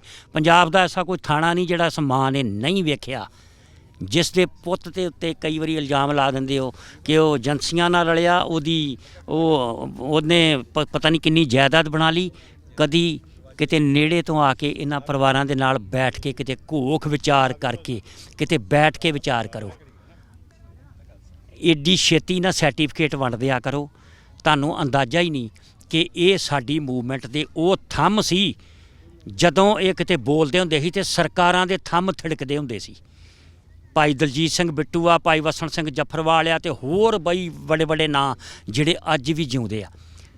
ਮਰਨ ਲਿਖਾਏ ਮੰਡਲ ਮੇ ਆਏ, ਸਾਹਾਂ ਦੀ ਗਿਣਤੀ ਉਸ ਅਕਾਲ ਪੁਰਖ ਨੇ ਲਿਖ ਕੇ ਘੱਲੀ ਆ। ਜਿੰਨਾ ਚਿਰ ਉਹ ਹੈਗੀ ਆ ਗਿਣਤੀ, ਉਹ ਫਿਰ ਵਰਦੀਆਂ ਗੋਲੀਆਂ ਦੇ ਵਿੱਚ ਵੀ। ਤੁਹਾਨੂੰ ਅੰਦਾਜ਼ਾ ਹੀ ਨਹੀਂ ਭਾਈ ਵਸਣ ਸਿੰਘ ਜਫਰਵਾਲ ਕਿੰਨੀ ਵਾਰੀ ਮੌਤ ਦੇ ਮੂੰਹ ਥਾਣੀ ਲੰਘ ਕੇ ਪਾਰ ਗਿਆ ਤੇ ਕਈ ਵਾਰੀ ਵਾਪਸ ਆਇਆ। ਤੇ ਉੱਥੇ ਉਹ ਗੋਲੀ ਜਦੋਂ ਚੱਲਦੀ ਹੈ ਨਾ, ਉਹ ਫਿਰ ਵੇਖਦੀ ਨਹੀਂ ਵੀ ਅਗਲੇ ਪਾਸੇ ਕੌਣ ਆ। ਇਸ ਕਰਕੇ ਐਵੇਂ ਕਿਸੇ ਨੂੰ ਐਡੀ ਛੇਤੀ ਨਾ ਸਰਟੀਫਿਕੇਟ ਦੇ ਦਿਆ ਕਰੋ। ਇਸ ਮਾਤਾ ਨੂੰ ਸਲਿਊਟ ਆ, ਇਹਦੇ ਚਰਨਾਂ 'ਚ ਸਲਾਮ ਆ, ਜਿਨੇ ਐਸੇ ਯੋਧੇ ਨੂੰ ਪੈਦਾ ਕੀਤਾ, ਜਿਨੇ ਸਿੱਖ ਕੌਮ ਦੇ ਲਈ ਐਸੀ ਲੜਾਈ ਲੜੀ, ਜਿਹਨੂੰ ਹਮੇਸ਼ਾ ਜਿਹੜਾ ਸੁਨਹਿਰੀ ਅੱਖਰਾਂ ਦੇ ਵਿੱਚ ਲਿਖਿਆ ਜਾਏਗਾ ਤੇ ਚੰਗੇ ਲਫ਼ਜ਼ਾਂ ਦੇ ਵਿੱਚ ਯਾਦ ਕੀਤਾ ਜਾਏਗਾ। ਇਸ ਵਕਤ ਸਾਡੇ ਨਾਲ ਨੇ ਜੀ ਜਥੇਦਾਰ ਬਹਾਦਰ ਸਿੰਘ ਰਾਹੋਂ, ਜਿਹੜੇ ਵਿਸ਼ੇਸ਼ ਤੌਰ ਤੇ ਅੱਜ ਦੇ ਸਮਾਗਮ ਦੇ ਵਿੱਚ ਪਹੁੰਚੇ ਨੇ। ਉਹਨਾਂ ਨਾਲ ਗੱਲ ਕਰਦੇ ਹਾਂ। ਜਥੇਦਾਰ ਬਹਾਦਰ ਸਿੰਘ ਜੀ, ਭਾਈ ਵਸਣ ਸਿੰਘ ਜਫਰਵਾਲ ਸਾਹਿਬ ਦੇ ਇਸ ਉਪਰਾਲੇ ਦੇ ਬਾਰੇ ਕੀ ਕਹਿਣਾ ਚਾਹੋਗੇ ਤੁਸੀਂ? ਪਹਿਲਾਂ ਤਾਂ ਸਾਰੀਆਂ ਸੰਗਤਾਂ ਜਿੱਥੇ ਵੀ ਮੇਰੀ ਆਵਾਜ਼ ਨੂੰ ਸੁਣ ਰਹੀਆਂ, ਸਾਰਿਆਂ ਨੂੰ ਗੁਰੂ ਫਤਿਹ ਅਰਜ਼ ਕਰਦਾ। ਵਾਹਿਗੁਰੂ ਜੀ ਕਾ ਖਾਲਸਾ, ਵਾਹਿਗੁਰੂ ਜੀ ਕੀ ਫਤਿਹ। ਅੱਜ ਭਾਈ ਵਸਣ ਸਿੰਘ ਜਫਰਵਾਲ ਜਿਨ੍ਹਾਂ ਨੇ ਸਿੱਖ ਕੌਮ ਦਾ ਸੰਘਰਸ਼ ਬਹੁਤ ਆਪਣੀ ਜਾਨ ਦੇ ਉੱਤੇ ਖੇਲ ਕੇ ਲੜਿਆ, ਉਹਨਾਂ ਨੇ ਪਿਛਲੇ ਸਾਲ ਜਦੋਂ ਇਹਨਾਂ ਦਾ ਬੇਟਾ ਵੀ ਆਇਆ ਸੀ, ਗੁਰਪ੍ਰੀਤ ਸਿੰਘ, ਜਿਹੜਾ ਵਿਦੇਸ਼ਾਂ ਦੀ ਧਰਤੀ ਵਿੱਚ ਰਹਿ ਰਿਹਾ, ਉਹਨਾਂ ਦੇ ਨਾਲ ਸਲਾਹ ਕਰਕੇ ਜਿਹੜੀ ਇਹਨਾਂ ਦੇ ਹਿੱਸੇ ਜ਼ਮੀਨ 6 ਕਨਾਲ ਆਉਂਦੀ ਸੀ, ਇਹਨਾਂ ਨੇ ਉਦੋਂ ਐਲਾਨ ਕਰ ਦਿੱਤਾ ਸੀ ਕਿ ਅਸੀਂ ਇੱਥੇ ਕੋਈ ਗੁਰਮਤਿ ਵਿਦਿਆਲਿਆ ਸੇਵਾ ਕੇਂਦਰ ਖੋਲ੍ਹਣਾ ਚਾਹੁੰਦੇ ਹਾਂ। ਪਿਛਲੇ ਸਾਲ ਇੱਥੇ ਪ੍ਰੋਗਰਾਮ ਕੀਤਾ ਤੇ ਇਹਨਾਂ ਨੇ ਐਲਾਨ ਕਰ ਦਿੱਤਾ ਕਿ ਅਸੀਂ ਜਿਹੜੀ ਆਪਣੀ ਰਹਿੰਦੀ ਜਿਹੜੀ ਜ਼ਮੀਨ ਹੈ, ਜਿੰਨੀ ਵੀ ਸਾਡੇ ਹਿੱਸੇ ਆਉਂਦੀ ਆ, ਉਹ ਸੇਵਾ ਵਿੱਚ ਲਾ ਦੇਣੀ ਆ, ਪੰਥ ਦੀ ਸੇਵਾ ਵਿੱਚ।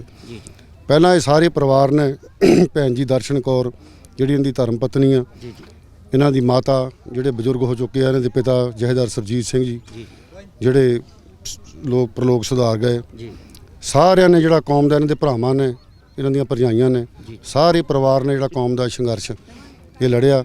ਪਹਿਲਾਂ ਕੌਮੀ ਸੰਘਰਸ਼ ਦੇ ਵਿੱਚ ਹਿੱਸਾ ਪਾਇਆ, ਆਪਣੀ ਜ਼ਿੰਦਗਾਨੀ ਨੂੰ ਦਾਅ 'ਤੇ ਲਾ ਕੇ। ਅੱਜ ਇਹਨਾਂ ਨੇ ਆਪਣੇ ਮਨ 'ਚ ਫੈਸਲਾ ਕੀਤਾ ਵੀ ਸਾਡੀ ਜ਼ਮੀਨ ਸਾਡੇ ਹਿੱਸੇ ਆਉਂਦੀ ਆ, ਅਸੀਂ ਇਹਨੂੰ ਇਹ ਸੇਵਾ ਦੇ ਵਿੱਚ ਲਾ ਦੇਣਾ। ਤੇ ਮੈਂ ਕਹਿੰਦਾ ਵੀ ਜਿਹੜੀ ਇਹਨਾਂ ਨੇ ਉਪਰਾਲਾ ਕੀਤਾ ਹੈ ਬਹੁਤ ਸ਼ਲਾਘਾਯੋਗ ਆ। ਮੇਰੇ ਬਹੁਤ ਪਰਮ ਮਿੱਤਰ ਆ, ਪਾਗੁੱਟ ਭਰਾ ਬਣੇ ਹੋਏ ਅਸੀਂ, ਤੇ ਅਸੀਂ ਹੁਣ ਵੀ ਗੱਲ ਕਰਦੇ ਸੀ ਮਾਸਟਰ ਜੀ ਨਾਲ ਕਿ ਜਦੋਂ ਵੀ ਕੋਈ ਪ੍ਰੋਗਰਾਮ ਹੁੰਦਾ, ਅਸੀਂ ਦੂਜੇ ਸਾਡੀ ਪਰਿਵਾਰਕ ਸਾਂਝ ਆ। ਤੇ ਇਹਨਾਂ ਨੇ ਮੇਰੇ ਨਾਲ ਸਲਾਹ ਕੀਤੀ, ਪਹਿਲਾਂ ਮਾਸਟਰ ਜੀ ਨਾਲ ਸਲਾਹ ਕੀਤੀ ਸੀ ਵੀ ਅਸੀਂ ਆਹ ਕੰਮ ਕਰਨ ਲੱਗੇ ਹਾਂ, ਵੀ ਕਿਸ ਤਰ੍ਹਾਂ ਰਹੂਗਾ। ਤੇ ਅਸੀਂ ਕਿਹਾ ਵੀ ਅਸੀਂ ਕੀ ਕਹਿ ਸਕਦੇ ਹਾਂ, ਤੁਹਾਡੇ ਮਨ ਦੀ ਜਿਹੜੀ ਇੱਛਾ ਆ। ਇਹਨਾਂ ਦੇ ਬੇਟੇ ਨੇ ਵੀ ਇਹੀ ਗੱਲ ਕੀਤੀ ਵੀ ਮੈਂ ਤਾਂ ਇੱਥੇ ਹੁਣ ਆਉਣਾ ਨਹੀਂਗਾ, ਵਿਦੇਸ਼ਾਂ ਦੀ ਧਰਤੀ 'ਤੇ ਸੈੱਟ ਹੋ ਚੁੱਕਾ। ਤੇ ਸਤਿਗੁਰੂ ਸੱਚੇ ਪਾਤਸ਼ਾਹ ਦੇ ਚਰਨਾਂ ਵਿੱਚ ਇਹੀ ਅਰਦਾਸ ਹੈ ਕਿ ਜਿਹੜਾ ਇਹਨਾਂ ਨੇ ਅੱਜ ਸੰਤ ਬਾਬਾ ਜੋਗਾ ਸਿੰਘ ਉਹਨਾਂ ਨੇ ਸਵੇਰੇ ਨੀਂਹ ਪੱਥਰ ਰੱਖਿਆ, ਤੇ ਨੀਂਹ ਪੱਥਰ ਰੱਖ ਕੇ ਅੱਜ ਉਹ ਇਹਦਾ ਸ਼ੁਰੂਆਤ ਕੀਤੀ ਗਈ ਆ। ਤੇ ਸਤਿਗੁਰੂ ਸੱਚੇ ਪਾਤਸ਼ਾਹ ਕਿਰਪਾ ਕਰਨ, ਜਿਸ ਤਰ੍ਹਾਂ ਇਹਨਾਂ ਨੇ ਕੌਮ ਦਾ ਸੰਘਰਸ਼ ਲੜਿਆ, ਹੁਣ ਸੇਵਾ ਦੇ ਵਿੱਚ ਆਪਣਾ ਜਿਹੜਾ ਹਿੱਸਾ ਹੈ ਵੱਧ ਤੋਂ ਵੱਧ ਪਾ ਸਕਣ। ਇਹੀ ਸਤਿਗੁਰੂ ਸੱਚੇ ਪਾਤਸ਼ਾਹ ਦੇ ਚਰਨਾਂ ਵਿੱਚ ਅਰਦਾਸ ਬੇਨਤੀ ਹੈ, ਸਤਿਗੁਰੂ ਇਹਨਾਂ ਨੂੰ ਬਲ ਬਖਸ਼ੇ ਤੇ ਅਸੀਂ ਵੀ ਜਿੰਨਾ ਵੀ ਸਹਿਯੋਗ ਹੋਊਗਾ ਤਨ ਮਨ ਧਨ ਦੇ ਨਾਲ ਇਹਨਾਂ ਦੇ ਨਾਲ ਮੋਢੇ ਨਾਲ ਮੋਢਾ ਜੋੜ ਕੇ ਖੜੇ ਹਾਂ ਤੇ ਜਿੰਨਾ ਵੀ ਵੱਧ ਤੋਂ ਵੱਧ ਸਹਿਯੋਗ ਅਸੀਂ ਇਹਨਾਂ ਨੂੰ ਕਰਾਂਗੇ। ਵਾਹਿਗੁਰੂ ਜੀ ਕਾ ਖਾਲਸਾ, ਵਾਹਿਗੁਰੂ ਜੀ ਕੀ ਫਤਿਹ। ਗੁਰਨਾਮ ਸਿੰਘ ਜੀ ਜਿਨ੍ਹਾਂ ਦੇ ਉੱਤੇ ਬੜੀ ਅਪਾਰ ਬਖਸ਼ਿਸ਼ ਰਹਿਮਤ ਹੈ। ਸੋ ਸਤਿਗੁਰੂ ਜੀ ਕਿਰਪਾ ਕਰਨ, ਇੱਥੇ ਸੈਕਟਰੀ ਦੀ ਡਿਊਟੀ ਕਰ ਰਹੇ ਨੇ, ਗੁਰੂ ਕਿਰਪਾ ਕਰਨ ਜੀ। ਤਲਵੰਡੀ ਦੇ ਵਿੱਚ ਤੇ ਉਸ ਦਾ ਨਾਮ ਪੈਂਦਾ ਗੁਰੂ ਧਾਮ। ਜੇ ਕੋਈ ਗੁਰਦੁਆਰਾ ਸਾਹਿਬ ਹੈ ਉਹ ਨਹੀਂ ਭਾਰੇ ਆਉਂਦਾ ਸੁਣਵਾਰ ਤਾਂ ਅੱਖੀਆਂ ਵਿੱਚ ਪਾਣੀ, ਕਈ ਜ਼ਾਲਮ ਫੌਜਾਂ ਚੜ ਕੇ ਇਹਨੂੰ ਰਹੇ ਝਕਾਉਂਦੇ, ਉਹ ਅਸੀਂ ਮੁੱਲ ਸਿਰਾਂ ਦਾ ਤਾਰ ਕੇ ਰਹੇ ਭਾਜੀ ਲਾਉਂਦੇ। ਸਾਡੇ ਗੁਰੂਆਂ ਦੱਸਿਆ ਹੈ ਅਣਖ ਨਾ ਜੀਣਾ, ਉਹ ਅਸੀਂ ਰਤ ਪਿਆਲਾ ਸਿੱਖਿਆ ਸਬਰਾਂ ਦਾ ਪੀਣਾ। ਜਿੱਥੇ ਫਰਲਾ ਝੂਲੇ ਕੇਸਰੀ ਠੰਡ ਸੀਨੇ ਪਾਵੇ, ਉੱਥੇ ਜਾਤ ਖਾਲਸੇ ਦੀ ਹੈ ਸਾਨੂੰ ਇਹ ਵਰਸਾ। ਅਸੀਂ ਸੀਸ ਝੁਕਾਈਏ ਇਸ ਨੂੰ ਤੱਤੀ ਵਾਹ ਨਾ ਲੱਗੇ। ਅੱਜ ਪੰਚਮ ਝੂਲਣ ਕੇਸਰੀ ਗੁਰੂ ਧਾਮ ਦੇ ਅੱਗੇ, ਅੱਜ ਪੰਚਮ ਝੂਲਣ ਕੇਸਰੀ ਗੁਰੂ ਧਾਮ ਦੇ ਅੱਗੇ। ਬਹੁਤ ਸਤਿਕਾਰਯੋਗ ਸਾਡੇ ਵੀਰ ਬਲਵਿੰਦਰ ਸਿੰਘ ਜੀ, ਮੈਂ ਉਹਨਾਂ ਨੂੰ ਬੇਨਤੀ ਕਰਾਂ ਸਟੇਜ ਤੇ ਆਉਣ ਤੇ ਅਗਲਾ ਜਿਹੜਾ ਪ੍ਰੋਗਰਾਮ ਹੈ ਆਪ ਜੀ ਨੂੰ ਦੱਸਣ ਜੀ। ਸਰਦਾਰ ਬਲਵਿੰਦਰ ਸਿੰਘ। ਸਤਿਗੁਰੂ ਜੀ ਦੀ ਪਾਵਨ ਹਜ਼ੂਰੀ 'ਚ ਬੈਠੀ ਗੁਰੂ ਰੂਪ ਸਾਧ ਸੰਗਤ ਜੀ, ਫਤਿਹ ਪ੍ਰਵਾਨ ਕਰਨੀ। ਵਾਹਿਗੁਰੂ ਜੀ ਕਾ ਖਾਲਸਾ, ਵਾਹਿਗੁਰੂ ਜੀ ਕੀ ਫਤਿਹ। ਸਤਿਗੁਰੂ ਜੀ ਨੇ ਬੜੀ ਬਖਸ਼ਿਸ਼ ਕੀਤੀ ਭਾਈ ਵਸਣ ਸਿੰਘ ਜਫਰਵਾਲ ਜੀ ਦੇ ਪਰਿਵਾਰ ਤੇ, ਖਾਸ ਕਰਕੇ ਉਹਨਾਂ ਤੇ ਜਿਨ੍ਹਾਂ ਨੇ ਪੂਰੇ ਸਿਖਰ ਦੇ ਉੱਤੇ ਖਲੋ ਕੇ ਤੇ ਇਹ ਖਾੜਕੂ ਸੰਘਰਸ਼ ਲੜਿਆ। ਪਿੱਛੇ ਪਰਿਵਾਰ ਨੇ ਤੰਗੀਆਂ ਤੁਰਸ਼ੀਆਂ ਜੋ ਕੁਝ ਵੀ ਹੁੰਦਾ ਰਿਹਾ ਪਰਿਵਾਰਾਂ ਦੇ ਨਾਲ, ਅਸੀਂ ਸਾਰੇ ਭਲੀ ਭਾਂਤ ਵਾਕਿਫ ਹਾਂ। ਜਿਹੜੀ ਨੌਜਵਾਨ ਪੀੜ੍ਹੀ ਹੈ 90 ਤੋਂ ਬਾਅਦ ਪੈਦਾ ਹੋਈ, 84 ਤੋਂ ਬਾਅਦ ਪੈਦਾ ਹੋਈ, ਉਹ ਮੇਰੀਆਂ ਵੀਡੀਓ ਵੇਖ ਕੇ ਵੇਖ ਲੈਣ ਕਿ ਇਹਨਾਂ ਪਰਿਵਾਰਾਂ ਦੇ ਨਾਲ ਕੀ ਕੁਝ ਹੋਇਆ ਬੀਤਿਆ। ਹੁਣ ਫੇਰ ਸਤਿਗੁਰੂ ਜੀ ਕਿਰਪਾ ਕਰ ਰਹੇ ਨੇ ਕਿ ਇੱਕ ਬਹੁਤ ਵੱਡਾ ਗੁਰਮਤਿ ਪ੍ਰਚਾਰ ਸੇਵਾ ਕੇਂਦਰ ਜਿਹੜਾ ਭਾਈ ਵਸਣ ਸਿੰਘ ਜੀ ਜਫਰਵਾਲ ਦੇ ਮਨ ਵਿੱਚ ਆਇਆ ਕਿ ਸਾਰੀ ਉਮਰ ਪੰਥ ਦੀ ਕੌਮ ਦੀ ਸੇਵਾ ਕੀਤੀ ਹੈ ਤੇ ਬਾਕੀ ਵੀ ਜੋ ਕੁਝ ਹੈਗਾ ਉਹ ਵੀ ਕੌਮ ਨੂੰ ਹੀ ਸਮਰਪਿਤ ਕਰ ਦਿਓ, ਸਿੱਖੀ ਨੂੰ ਸਮਰਪਿਤ ਕਰ ਦਿਓ। ਇਹ ਸਤਿਗੁਰੂ ਸੱਚੇ ਪਾਤਸ਼ਾਹ ਕਿਰਪਾ ਕਰਕੇ ਆਪ ਸੇਵਾਵਾਂ ਲੈਂਦੇ ਨੇ। ਹਰ ਬੰਦੇ ਦਾ ਦਿਲ ਕਰਦਾ ਹੈ ਵੀ ਕਿਤੇ ਮੈਨੂੰ ਜਨਰਲ ਬਰਾੜ ਲੱਭ ਜੇ। ਕਈ ਘਰੋਂ ਨਿਕਲ ਤੁਰੇ ਨੇ, ਪਤਾ ਹੀ ਨਹੀਂ ਕਿਹੜੇ ਮੁਲਕ 'ਚ ਆ, ਪਰ ਉਹ ਕਿਰਪਾ ਜਿਹਦੇ ਤੇ ਕਰੂਗਾ, ਜਿਹਦੀ ਕੋਈ ਪੁਰਾਣੀ ਭਗਤੀ ਬੰਦਗੀ ਜਿਹਨੂੰ ਸਤਿਗੁਰੂ ਜੀ ਨੇ ਸਤਿਕਾਰ ਵਡਿਆਈ ਬਖਸ਼ਣੀ ਹੈ, ਉਹਦੇ ਹਿੱਸੇ ਹੀ ਆਉਣੀ ਹੈ। ਇਸ ਗੁਰਮਤਿ ਪ੍ਰਚਾਰ ਸੇਵਾ ਕੇਂਦਰ ਦੇ ਵਿੱਚ ਕੁਝ ਗੁਰਮੁਖਾਂ ਪਿਆਰਿਆਂ ਨੇ ਸੇਵਾ ਵੀ ਭੇਜੀ ਆ। ਇਸ ਪਵਿੱਤਰ ਸਥਾਨ ਦੀ ਸ਼ੁਰੂਆਤ ਜਿਹੜੀ ਹੈ ਸੰਤ ਬਾਬਾ ਬੁੱਧ ਸਿੰਘ ਜੀ ਨਿੱਕੇ ਘੁੰਮਣਾ ਵਾਲੇ, ਉਹਨਾਂ ਨੇ ਟੱਪ ਲਾਇਆ ਤੇ ਸੰਤ ਬਾਬਾ ਜੋਗਾ ਸਿੰਘ ਜੀ ਨੇ ਅੱਜ ਆਪਣੇ ਘਰ ਕਮਲਾਂ ਦੇ ਨਾਲ ਨੀਂਹ ਪੱਥਰ ਰੱਖ ਗਏ ਨੇ। ਸਾਧਾਂ ਸੰਤਾਂ ਦੇ ਆਸ਼ੀਰਵਾਦ ਦੇ ਨਾਲ ਇਹ ਗੁਰਮਤਿ ਪ੍ਰਚਾਰ ਸੇਵਾ ਕੇਂਦਰ ਦਾ ਅੱਜ ਨੀਂਹ ਪੱਥਰ ਰੱਖਿਆ ਜਾ ਚੁੱਕਾ ਹੈ।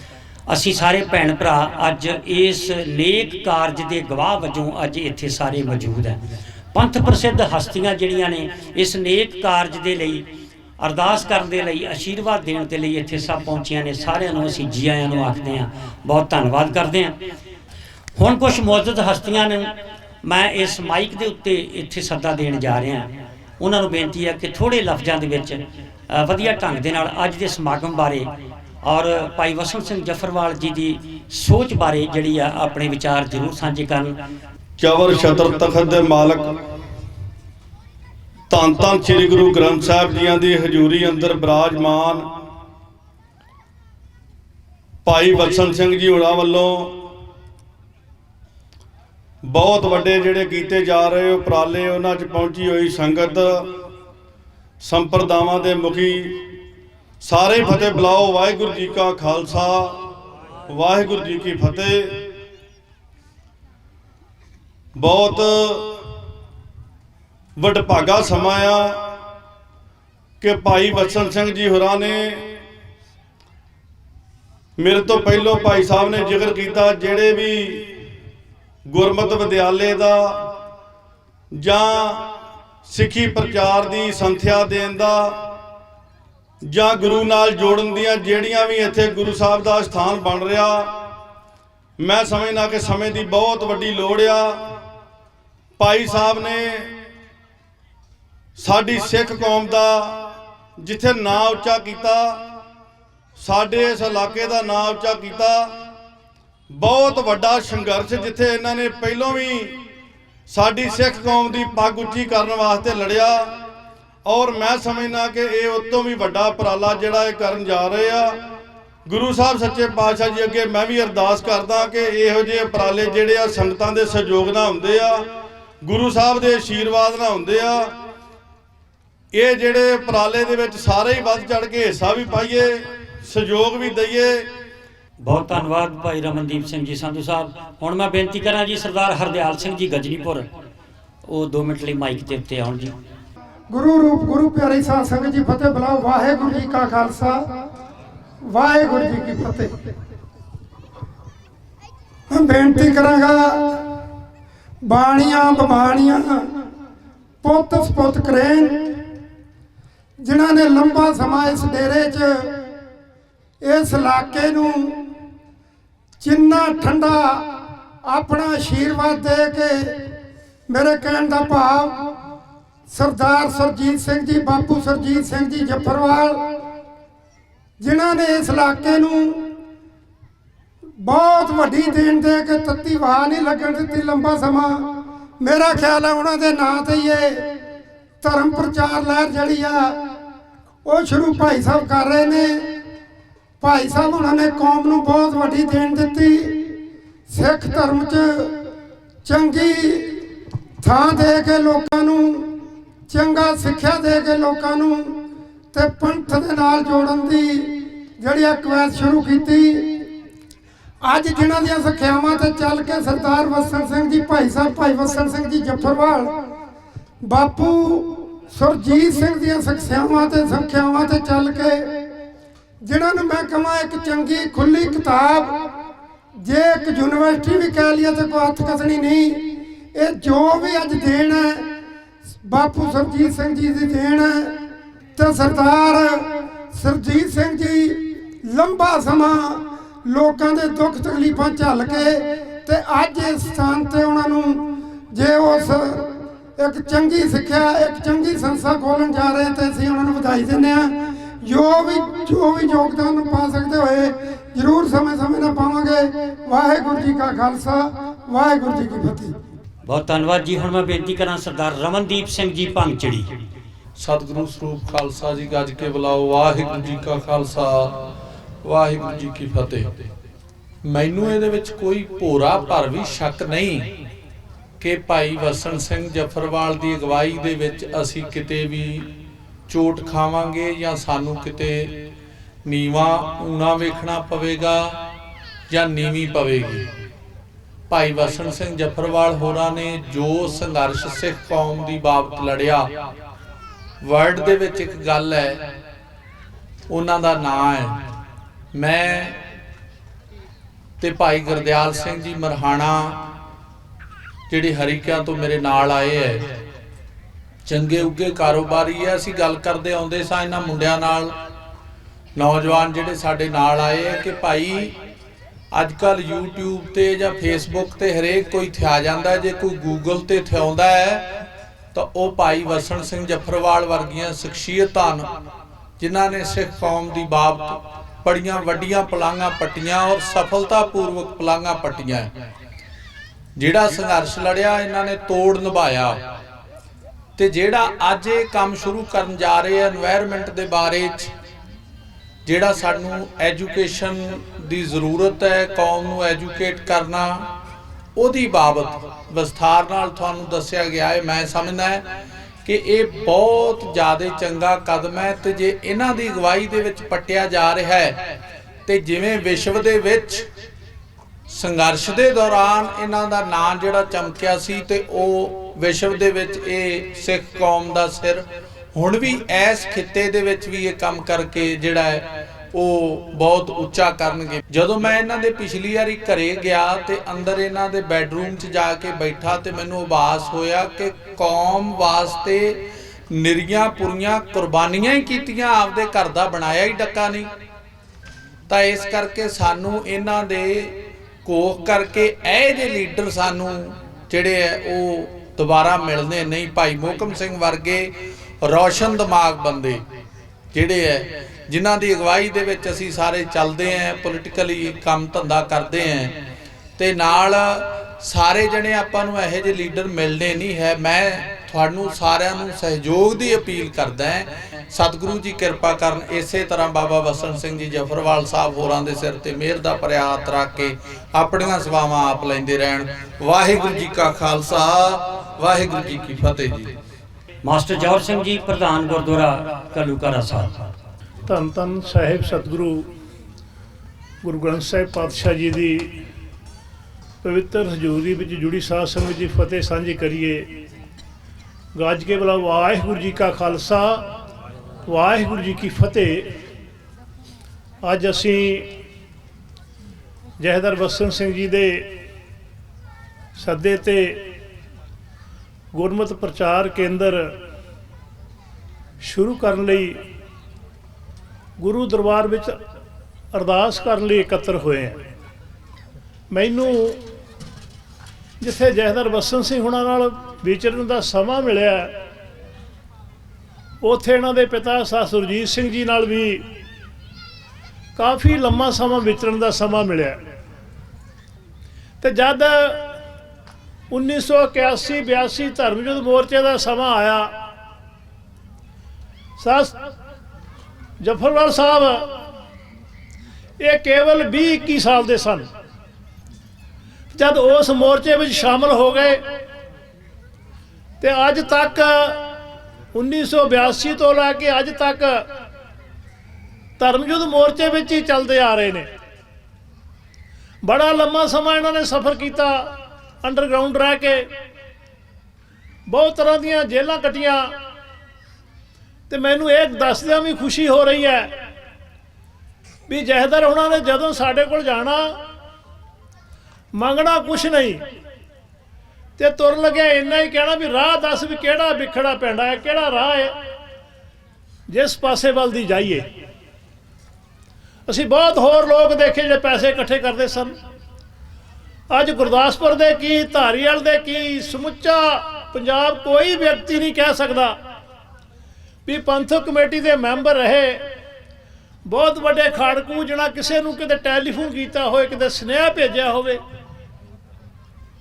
ਐਸੀ ਇਮਾਨਦਾਰ ਸ਼ਖਸੀਅਤ, ਬਾਪ ਤੋਂ ਬਾਬੇ ਤੋਂ ਧਰਮੀ ਔਰ ਪੰਥਕ ਸੰਤ ਜਰਨੈਲ ਸਿੰਘ ਦੀ ਐਸੀ ਸਾਂਝ ਪਈ, ਐਸੇ ਵਿਚਾਰਾਂ ਦੇ ਧਾਰਨੀ ਬਣੇ ਤੇ ਚਲਦੇ ਚਲਦੇ ਕੋਈ ਕਹਿੰਦਾ ਨਹੀਂ ਸੀ ਕਿ ਜਥੇਦਾਰ ਜੀ ਘਰ ਆਉਣਗੇ।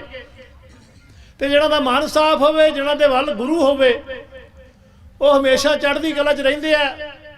ਪਾਤਸ਼ਾਹ ਨੇ ਕਿਰਪਾ ਕੀਤੀ, ਸਾਰੇ ਮੁਕੱਦਮੇ ਭੁਗਤ ਕੇ ਘਰ ਆਏ ਨੇ ਕਿ ਅਸੀਂ ਗੁਰਮਤਿ ਪ੍ਰਚਾਰ ਕੇਂਦਰ ਸ਼ੁਰੂ ਕਰੀਏ, ਜਿਹਦੇ 'ਚ ਸਾਡੇ ਬੱਚਿਆਂ ਨੂੰ, ਸਾਡੀ ਬੱਚਿਆਂ ਨੂੰ ਸੋਝੀ ਆਵੇ ਕਿ ਅਸੀਂ ਸਮਾਜ ਵਿੱਚ ਵਿਚਰਨਾ ਕਿਵੇਂ, ਅਸੀਂ ਧਰਮ ਦੇ ਨਾਂ 'ਤੇ ਕੁਰਬਾਨੀ ਕਿਵੇਂ ਕਰਨੀ ਹੈ, ਅਸੀਂ ਆਪਣੀ ਕੌਮ ਦਾ ਨਾਂ ਰੋਸ਼ਨ ਕਰਨ ਲਈ, ਉੱਚਾ ਚੁੱਕਣ ਲਈ ਕਿਵੇਂ ਚੱਲਣਾ। ਤੇ ਅਜਿਹੀਆਂ ਸੇਧਾਂ, ਅਜਿਹੇ ਗੁਰਮਤਿ ਪ੍ਰਚਾਰ ਕੇਂਦਰ ਸੈਂਟਰ ਤੋਂ ਮਿਲਣਗੀਆਂ। ਮੈਂ ਸਮਝਦਾ ਇਹਨਾਂ ਦਾ ਬਹੁਤ ਵੱਡਾ ਸੁਪਨਾ ਹੈ ਔਰ ਬਹੁਤ ਵਧੀਆ ਗੱਲ ਹੈ। ਜਥੇਦਾਰ ਵਸਣ ਸਿੰਘ ਦੇ ਮਨ 'ਚ ਬੜੇ ਫੁਰਨੇ ਆ। ਵਾਹਿਗੁਰੂ ਕਿਰਪਾ ਕਰੇ ਇਹ ਸਾਰੇ ਫੁਰਨੇ ਪੂਰੇ ਹੋਣ। ਅਸੀਂ ਸਾਰੇ ਰਲ ਮਿਲ ਕੇ ਸਹਿਯੋਗ ਕਰੀਏ। ਇੱਕ ਪੰਥਕ ਪਰਿਵਾਰ ਆ, ਇੱਕ ਕੌਮ ਦਾ ਸਥਾਨ ਬਣਨਾ ਔਰ ਸਿੱਖ ਕੌਮ ਦੀ ਨਿਸ਼ਾਨੀ ਬਣਨੀ ਆ। ਉਹ ਸਾਰੇ ਰਲ ਮਿਲ ਕੇ ਇਸ ਸਿੱਖ ਕੌਮ ਦੇ ਨਿਸ਼ਾਨ ਵਿੱਚ, ਉਸ ਬਣਨ ਵਾਲੇ ਸਥਾਨ ਵਿੱਚ ਹਿੱਸਾ ਪਾਈਏ। ਵਾਹਿਗੁਰੂ ਜੀ ਕਾ ਖਾਲਸਾ, ਵਾਹਿਗੁਰੂ ਜੀ ਕੀ ਫਤਿਹ। ਜਥੇਦਾਰ ਬਹਾਦਰ ਸਿੰਘ ਜੀ ਰਾਹੋਂ ਨਵਾਂ ਸ਼ਹਿਰ ਤੋਂ, ਕਿ ਉਹ ਵੀ 2 ਮਿੰਟ ਵਾਸਤੇ ਆ ਕੇ ਸੰਗਤਾਂ ਦੇ ਦਰਸ਼ਨ ਕਰਨ ਜੀ। ਕਹਿੰਦੇ ਲੰਡਨ ਵਿੱਚ ਅਡਵਾਇਰ ਨੂੰ ਮਾਰ ਕੇ ਤੇ ਲੰਡਨ ਵਿੱਚ ਅਡਵਾਇਰ ਨੂੰ ਮਾਰ ਕੇ ਤੇ ਊਧਮ ਸਿੰਘ ਕੁਰਬਾਨੀ ਦਾ ਅੰਤ ਕਰ ਗਿਆ। ਲਛਮਣ ਸਿੰਘ ਨੇ ਖੂਨ ਦੇ ਨਾਲ ਧੋਤੇ। ਭਾਈ ਲਛਮਣ ਸਿੰਘ ਤੁਹਾਡੇ ਪਿੰਡ ਦੇ ਕੋਲ ਧਾਰੋਵਾਲ ਪਿੰਡ ਪੈਂਦਾ। ਲਛਮਣ ਸਿੰਘ ਨੇ ਖੂਨ ਦੇ ਨਾਲ ਧੋਤੇ, ਜਿਹੜੇ ਜ਼ੁਲਮ ਨਰੈਣੂ ਮਹੰਤ ਕਰ ਗਿਆ। ਇੰਦਰਾ ਗਾਂਧੀ ਨੂੰ ਗੱਡੀ ਚੜਾ ਕੇ ਤੇ ਵੱਡੀ ਕੁਰਬਾਨੀ ਸਤਵੰਤ ਬੇਅੰਤ ਕਰ ਗਿਆ। ਯਾਦ ਯੁੱਗਾਂ ਤੱਕ ਰਹੂਗਾ ਖਾਲਸਾ ਜੀ, ਜਿਹੜੀ ਕੁਰਬਾਨੀ ਪਿੰਡਰਾਂ ਵਾਲਾ ਸੰਤ ਕਰ ਗਿਆ। ਬਹੁਤ ਹੀ ਸਤਿਕਾਰਯੋਗ ਅੱਜ ਖਾਲਸਾ ਪੰਥ ਦੀਆਂ ਮੈਂ ਨਾਜ਼ ਹਸਤੀਆਂ ਧੰਨ ਧੰਨ ਸਤਿਗੁਰੂ ਸ੍ਰੀ ਗੁਰੂ ਗ੍ਰੰਥ ਸਾਹਿਬ ਮਹਾਰਾਜ ਜੀ ਦੀ ਪਾਵਨ ਪਵਿੱਤਰ ਗੋਦ ਵਿੱਚ ਜੁੜ ਬੈਠੇ ਹਾਂ। ਸਾਰੇ ਹੀ ਅਨੰਦਪੁਰ ਸਾਹਿਬ ਦੀ ਪਾਵਨ ਪਵਿੱਤਰ ਧਰਤੀ ਨੂੰ ਯਾਦ ਕਰਦਿਆਂ ਹੋਇਆਂ ਧੰਨ ਧੰਨ ਸ੍ਰੀ ਗੁਰੂ ਗੋਬਿੰਦ ਸਿੰਘ ਸੱਚੇ ਪਾਤਸ਼ਾਹ ਜੀ ਨੂੰ ਯਾਦ ਕਰਕੇ ਸਤਿਗੁਰਾਂ ਨੂੰ ਸੀਸ ਝੁਕਾ ਕਰਕੇ ਸਾਰੇ ਹੀ ਗੱਜ ਵੱਜ ਕੇ ਫਤਿਹ ਬੁਲਾਓ। ਕੋਈ ਵੀ ਰਸਨਾ ਐਸੀ ਨਾ ਰਵੇ ਜਿਹੜੀ ਫਤਿਹ ਨਾ ਬੁਲਾਵੇ। ਗੱਜ ਵੱਜ ਕੇ ਬੁਲਾਓ ਫਤਿਹ। ਵਾਹਿਗੁਰੂ ਜੀ ਕਾ ਖਾਲਸਾ ਵਾਹਿਗੁਰੂ ਜੀ ਕੀ ਫਤਿਹ। ਮੈਂ ਸਿਰਫ 2 ਮਿੰਟ ਹੀ ਬੋਲਣਾ ਹੈ। ਭਾਈ ਵਸਣ ਸਿੰਘ ਜੀ ਜਫਰਵਾਲ, ਮੇਰਾ ਖਿਆਲ ਮੈਨੂੰ ਲੱਗਦਾ ਅਸੀਂ ਹਮ ਉਮਰ ਹੀ ਹਾਂ। ਸੰਘਰਸ਼ ਵਿੱਚ ਤਕਰੀਬਨ ਪਹਿਲਾਂ ਵੀ ਇਕੱਠੇ ਹੀ ਰਹੇ ਤੇ ਅੱਜ ਤੱਕ ਸਤਿਗੁਰੂ ਸੱਚੇ ਪਾਤਸ਼ਾਹ ਨੇ ਐਸੀ ਸਾਂਝ ਬਣਾਈ ਕਿ ਮਹਾਰਾਜ ਸੱਚੇ ਪਾਤਸ਼ਾਹ ਦੀ ਕਿਰਪਾ ਦੇ ਨਾਲ ਇਹਨਾਂ ਨੂੰ ਮੈਂ ਆਪਣਾ ਵੱਡਾ ਭਰਾ ਮੰਨਦਾ ਹਾਂ। ਜਿਹੜੀ ਇਹਨਾਂ ਦੀ ਕੁਰਬਾਨੀ ਬਾਰੇ ਸਾਰਿਆਂ ਨੇ ਜ਼ਿਕਰ ਕੀਤਾ ਕਿ ਪੰਥ ਲਈ ਬਹੁਤ ਵੱਡੀ ਕੁਰਬਾਨੀ ਕੀਤੀ, ਪਰ ਕੁਰਬਾਨੀ ਕੱਲੀ ਇਹਨਾਂ ਦੀ ਨਹੀਂ, ਕੁਰਬਾਨੀ ਭੈਣ ਜੀ ਦਰਸ਼ਨ ਕੌਰ ਜੀ ਦੀ ਜਿਹੜੀ ਕੁਰਬਾਨੀ ਹੈ, ਜੋ ਸੰਘਰਸ਼ ਭੈਣ ਜੀ ਦਰਸ਼ਨ ਕੌਰ ਜੀ ਨੇ ਇਹਨਾਂ ਦੀ ਗੈਰ ਹਾਜ਼ਰੀ ਵਿੱਚ ਲੜਿਆ, ਛੋਟੇ ਛੋਟੇ ਬੱਚਿਆਂ ਨੂੰ ਸੰਭਾਲਿਆ। ਮੈਂ ਸੋਚ ਰਿਹਾ ਸੀ ਭੈਣ ਜੀ ਬਾਰੇ ਮੈਂ ਕੀ ਗੱਲ ਕਰਾਂ। ਜਦੋਂ ਉਹਨਾਂ ਨੂੰ ਦੇਖਦਾ ਹਾਂ ਸੰਤ ਰੂਪ ਜਿਹਾ ਚਿਹਰਾ, ਇਹਨਾਂ ਨੂੰ ਵੀ ਉਹ ਸੰਤ ਜੀ ਕਹਿ ਕੇ ਬੁਲਾਉਂਦੇ ਹਨ। ਮੈਨੂੰ ਯਾਦ ਹੈ ਕਹਿੰਦੇ ਮੈਂ ਮਟਿਆਰ ਹਾਂ ਪੰਜਾਬ ਦੀ ਤੇ ਭੈਣ ਹਾਂ ਉਹਨਾਂ ਵੀਰਾਂ ਦੀ। ਮੈਨੂੰ ਭੈਣ ਜੀ ਬਾਰੇ ਮੈਂ ਇੱਕ ਗੱਲ ਕਹਿਣੀ ਚਾਹੁੰਦਾ। ਮੈਂ ਮੁਟਿਆਰ ਹਾਂ ਪੰਜਾਬ ਦੀ ਤੇ ਭੈਣ ਹਾਂ ਉਹਨਾਂ ਵੀਰਾਂ ਦੀ ਜਿਨ੍ਹਾਂ ਦੇਸ਼ ਦੇ ਘੱਲੂ ਘਾਰਿਆਂ ਵਿੱਚ ਹੈ ਮਾਰ ਖਾਧੀ ਸੀ ਤੀਰਾਂ ਦੀ। ਮੈਂ ਬੇਟੀ ਹਾਂ ਉਸ ਪਿਤਾ ਦੀ ਜਿਨ੍ਹਾਂ ਚਿੜੀ ਤੋਂ ਆਵਾਜ਼ ਤੜਾਇਆ ਸੀ, ਅੰਮ੍ਰਿਤ ਦੀ ਸ਼ਕਤੀ ਦੇ ਕੇ ਤੇ 1.25 ਲੱਖ ਦੇ ਨਾਲ ਲੜਾਇਆ ਸੀ। ਮੈਂ ਪੋਤੀ ਹਾਂ ਉਸ ਬਾਬੇ ਦੀ ਜਿਹੜਾ ਹਿੰਦ ਦੀ ਚਿੱਟੀ ਚਾਦਰ ਸੀ, ਜਿਹਨੇ ਹੋਰਾਂ ਲਈ ਸਿਰ ਵਾਰ ਦਿੱਤਾ। ਉਹਦਾ ਨਾਂ ਗੁਰੂ ਤੇਗ ਬਹਾਦਰ ਸੀ, ਉਹਦਾ ਨਾਂ ਗੁਰੂ ਤੇਗ ਬਹਾਦਰ ਸੀ। ਭੈਣ ਜੀ ਨੇ ਬਹੁਤ ਤਸ਼ੱਦਦ ਝੱਲਦਿਆਂ ਹੋਇਆਂ ਇਹ ਸੰਘਰਸ਼ ਲੜਿਆ। ਬਾਬਾ ਵਸਣ ਸਿੰਘ ਜੀ ਜਫਰਵਾਲ ਤੋਂ ਪਾਕਿਸਤਾਨ ਦੀ ਧਰਤੀ ਤੇ ਚਲੇ ਗਏ। ਬੜਾ ਲੰਮਾ ਸਮਾਂ ਪੰਜਾਬ ਦੀ ਧਰਤੀ ਤੋਂ ਬਾਹਰ ਇਹਨਾਂ ਨੇ ਗੁਜ਼ਾਰਿਆ। ਆਪ ਸਾਰੇ ਇਲਾਕੇ ਵਾਲੇ ਜਾਣਦੇ ਹੋ। ਸੋ ਜਿਹੜਾ ਇਹਨਾਂ ਦਾ ਮਨ ਹੈ, ਕਾਫੀ ਲੰਮੇ ਸਮੇਂ ਤੋਂ ਇਹਨਾਂ ਦੇ ਨਾਲ ਆਪਾਂ ਜੁੜੇ ਹਾਂ, ਪਰਿਵਾਰਕ ਰਿਸ਼ਤਾ ਬਣਿਆ, ਇਕੱਠੇ ਰਹਿਣ ਦਾ ਕਈ ਦਿਨ ਮੌਕਾ ਮਿਲਦਾ। ਹੁਣ ਵੀ ਜਿਹੜਾ ਭਜਨ ਸਿਮਰਨ ਬੰਦਗੀ ਇਹਨਾਂ ਦੀ ਹੈ, ਅੱਜ ਵੀ ਚਿਹਰੇ ਤੇ ਜਲਾਲ ਝਲਕਦਾ ਹੈ। ਆਪਣੇ ਨਾਂ ਤੇ ਸੀ ਜੋ ਆਪਣੇ ਪਿਤਾ ਸਰਦਾਰ ਸਰਜੀਤ ਸਿੰਘ ਜੀ ਦੀ ਜਾਇਦਾਦ ਇਹਨਾਂ ਨੂੰ ਮਿਲੀ। ਮੇਰਾ ਕਹਿ ਲਓ 6 ਕਨਾਲਾਂ ਇਹ ਜ਼ਮੀਨ ਜਿਹੜੀ ਬਣਦੀ ਹੈ। ਇਹਨਾਂ ਨੇ ਪਿਛਲੇ ਸਾਲ ਐਲਾਨ ਕੀਤਾ ਸੀ ਕਿ ਇੱਥੇ ਗੁਰਮਤਿ ਪ੍ਰਚਾਰ ਸੇਵਾ ਕੇਂਦਰ ਖੋਲ੍ਹਿਆ ਜਾਣਾ। ਸੋ ਗੁਰੂ ਪਿਆਰੀ ਸਾਧ ਸੰਗਤ ਜੀ, ਜਦੋਂ ਮੈਂ ਪਹਿਲੀ ਵਾਰੀ ਆਇਆ ਸੀ ਇਹਨਾਂ ਦੇ ਘਰ ਦੇਖਿਆ ਤੇ ਮੇਰੀਆਂ ਅੱਖਾਂ 'ਚ ਅਥਰੂ ਆ ਗਏ ਕਿ ਕਈਆਂ ਨੇ ਇਸ ਖਾੜਕੂ ਲਹਿਰ ਦੇ ਵਿੱਚ ਰਹਿੰਦਿਆਂ ਹੋਇਆਂ ਬਹੁਤ ਵੱਡੀਆਂ ਜਾਇਦਾਦਾਂ ਬਣਾਈਆਂ, ਲੋਕਾਂ ਤੋਂ ਪੈਸੇ ਇਕੱਠੇ ਕੀਤੇ ਚਿੱਠੀਆਂ ਪਾ ਕੇ, ਕਿਉਂਕਿ ਅਸੀਂ ਵੀ ਖਾੜਕੂ ਲਹਿਰ 'ਚ ਰਹੇ, ਸਾਨੂੰ ਪਤਾ ਕਿ ਉਸ ਵੇਲੇ ਕੀ ਹੁੰਦਾ ਰਿਹਾ। ਪਰ ਇਹਨਾਂ ਦਾ ਨਾਂ ਸੁਣ ਕੇ, ਇਹਨਾਂ ਦਾ ਟੈਲੀਫੋਨ ਸੁਣ ਕੇ ਵੱਡੇ ਅਫਸਰਾਂ ਦੇ ਦਿਲ ਕੰਬ ਜਾਂਦੇ ਸਨ। ਜਦੋਂ ਪਤਾ ਲੱਗਦਾ ਸੀ ਕਿ ਵਸਣ ਸਿੰਘ ਜਫਰਵਾਲ ਦਾ ਫੋਨ ਆਇਆ ਤੇ ਅਫਸਰ ਦੀ ਕੀ ਜ਼ਰੂਰਤ ਸੀ ਕਿ ਉਹ ਬੰਦਾ ਨਾ ਛੱਡੇ। ਸੋ ਸੰਤ ਬਾਬਾ ਜਰਨੈਲ ਸਿੰਘ ਜੀ ਖਾਲਸਾ ਭਿੰਡਰਾਂ ਵਾਲਿਆਂ ਤੋਂ ਬਾਅਦ ਜਿਹੜਾ ਸੰਘਰਸ਼ ਇਹਨਾਂ ਨੇ ਲੜਿਆ ਉਹ ਕਾਬਲੇ ਤਾਰੀਫ ਹੈ। ਜੋ ਅੱਜ ਵੀ ਇਹਨਾਂ ਨੇ ਕੀਤਾ, ਆ ਸੇਵਾ ਗੁਰਮਤਿ ਪ੍ਰਚਾਰ ਸੇਵਾ ਕੇਂਦਰ ਬਣਾ ਕੇ ਅਸੀਂ ਇਹਨਾਂ ਦੇ ਨਾਲ ਮੋਢੇ ਦੇ ਨਾਲ ਮੋਢਾ ਜੋੜ ਕੇ ਜਿੰਨੀ ਸੇਵਾ ਹੋਊਗੀ ਉਹ ਅਸੀਂ ਕਰਾਂਗੇ। ਭਾਈ ਮੋਹਕਮ ਸਿੰਘ ਵਰਗੀਆਂ ਮਹਾਨ ਹਸਤੀਆਂ ਬੈਠੀਆਂ ਜਿਨ੍ਹਾਂ ਨੇ ਪੰਥ ਦੀ ਲੜਾਈ ਲੜੀ ਆ, ਇਹ ਬਹੁਤ ਕੁਝ ਕਰ ਸਕਦੇ ਨੇ। ਭਾਈ ਮੋਹਕਮ ਸਿੰਘ ਵਰਗੇ ਜਿਹੜੇ ਮਹਾਂਪੁਰਖ ਹਨ, ਇਹ ਮੋਢੇ ਦੇ ਮੋਢਾ ਨਾਲ ਲਾ ਕੇ ਇਸ ਸੇਵਾ ਦੇ ਵਿੱਚ ਵੱਧ ਤੋਂ ਵੱਧ ਚੜ੍ਹ ਕੇ ਹਿੱਸਾ ਪਾਉਣ। ਇੰਨਾ ਹੀ ਕਹਿੰਦਾ ਹੋਇਆ ਫਤਿਹ ਬੁਲਾਉਂਦਾ ਹਾਂ। ਵਾਹਿਗੁਰੂ ਜੀ ਕਾ ਖਾਲਸਾ ਵਾਹਿਗੁਰੂ ਜੀ ਕੀ ਫਤਿਹ। ਭਾਈ ਸਾਹਿਬ ਨੇ ਜਫਰਵਾਲ ਸਾਹਿਬ ਦੀ ਸਿੰਘਣੀ ਬੀਬੀ ਦਰਸ਼ਨ ਕੌਰ ਜੀ ਦੇ ਜੀਵਨ ਬਾਰੇ ਗੱਲ ਕੀਤੀ ਬੜੇ ਖੂਬਸੂਰਤ ਸ਼ਬਦਾਂ 'ਚ, ਤੇ ਮੈਨੂੰ ਯਾਦ ਆ ਗਈ ਜੀ ਭਗਤ ਸਿੰਘ ਜੀ ਦਾ ਜਦੋਂ ਇਤਿਹਾਸ ਪੜ੍ਹੀਏ ਤੇ ਉਹਦੇ 'ਚ ਇੱਕ ਦੁਰਗਾ ਭਾਬੀ ਦਾ ਜ਼ਿਕਰ ਆਉਂਦਾ। ਕਦੀ ਭਾਈ ਸਾਹਿਬ ਦੀ ਸਿੰਘਣੀ ਨੂੰ ਬਾਬਾ ਰਣਜੀਤ ਸਿੰਘ ਦਿਆਲਗੜ੍ਹ ਦੁਰਗਾ ਭਾਬੀ ਕਿਹਾ ਕਰਦੇ ਸੀ। ਇਹ ਕਈ ਵਾਰੀ ਸਾਰੇ ਇਕੱਠੇ ਹੋ ਜਾਂਦੇ ਸੀ, ਬਾਬਾ ਰਣਜੀਤ ਸਿੰਘ ਦਿਆਲਗੜ੍ਹ, ਮੱਖਣ ਸਿੰਘ ਛਿੱਥ, ਭਾਈ ਗੁਰਮੇਜ ਸਿੰਘ ਢਿਲਵਾਂ ਤੇ ਵਸਣ ਸਿੰਘ ਜਫਰਵਾਲ ਇੱਕੋ ਡੇਰੇ ਦੇ ਸਾਰੇ ਇਕੱਠੇ ਹੀ। ਤੇ ਕਈ ਵਾਰੀ ਆਪ ਅਸੀਂ ਛੋਟੇ ਸਾਂ, ਬੱਚੇ ਸਾਂ, ਤੇ ਕਈ ਵਾਰੀ ਆਖਣਾ ਵੀ ਆ ਪੰਜਾਬ ਦਾ ਅੱਧਾ ਜਿਹੜਾ ਖਾੜਕੂ ਆਦੇ ਇੱਥੇ ਖਲੋਤਾ ਤੇ ਕਿਤੇ ਰੱਬ ਨਾ ਕਰੇ ਕੋਈ ਗੱਲ ਹੋ ਜੇ ਤੇ ਸਾਰੇ ਹੀ ਕਾਬੂ ਆ ਗਏ ਤੇ ਇਹਦੇ ਲੱਕ ਹੀ ਟੁੱਟ ਜਾਣਾ ਸਾਰੀ ਮੂਵਮੈਂਟ ਦਾ। ਭਾਈ ਸਾਹਿਬ ਇhtiyਾਤ ਬਹੁਤ ਵਰਤਦੇ ਸਨ। ਉਹਨਾਂ ਦੇ ਵਿੱਚ ਨਾਲ ਇੱਕ ਹੋਰ ਨਾਂ ਹੁੰਦਾ ਸੀ ਭਾਈ ਤਰਸੇਮ ਸਿੰਘ ਕੁਹਾੜ। ਉਹ ਨਾਂ ਜਦੋਂ ਮੈਂ ਸ਼ਾਮਲ ਕਰ ਲਿਆ ਤੁਹਾਨੂੰ ਅੰਦਾਜ਼ਾ ਹੋ ਗਿਆ ਨਾ ਕਿ ਵਾਕਿਆ ਹੀ ਸਾਰੀ ਮੂਵਮੈਂਟ ਦੀ ਥੰਮ ਜਿਹੜੇ ਸੀ ਉਹ ਚਾਰੇ ਪੰਜੇ ਇੱਕੋ ਥਾਂ ਹੀ ਹੋ ਜਾਂਦੇ ਸੀ ਇਕੱਠੇ। ਭਾਈ ਸਾਹਿਬ ਇਹ ਸਿਆਣਪ ਵਰਤ ਲੈਂਦੇ ਸੀ ਵੀ ਕੋਈ ਨਹੀਂ ਤੁਸੀਂ ਇੱਥੇ ਰਹੋ ਮੈਂ ਚੱਲਿਆ ਕਿਤੇ, ਨਹੀਂ ਕੋਈ ਨਹੀਂ ਇੱਥੇ ਰਹਿਣੇ ਰਾਤ, ਇਹਨਾਂ ਨਾਲ ਨਹੀਂ ਕੋਈ ਨਹੀਂ, ਮੈਂ ਥੋੜਾ ਜਿਹਾ ਭਾਵੇਂ ਸਾਈਡ ਤੇ ਹੋ ਜਾਂਦੇ ਸੀ 4 ਕਿਲੋਮੀਟਰ ਹੀ ਤੇ ਇਹਨਾਂ ਸਾਈਡ ਤੇ ਹੋ ਜਾਣਾ। ਇhtiyਾਤ ਜਿਹੜੀ ਆ ਬੜੀ ਜ਼ਰੂਰੀ ਆ।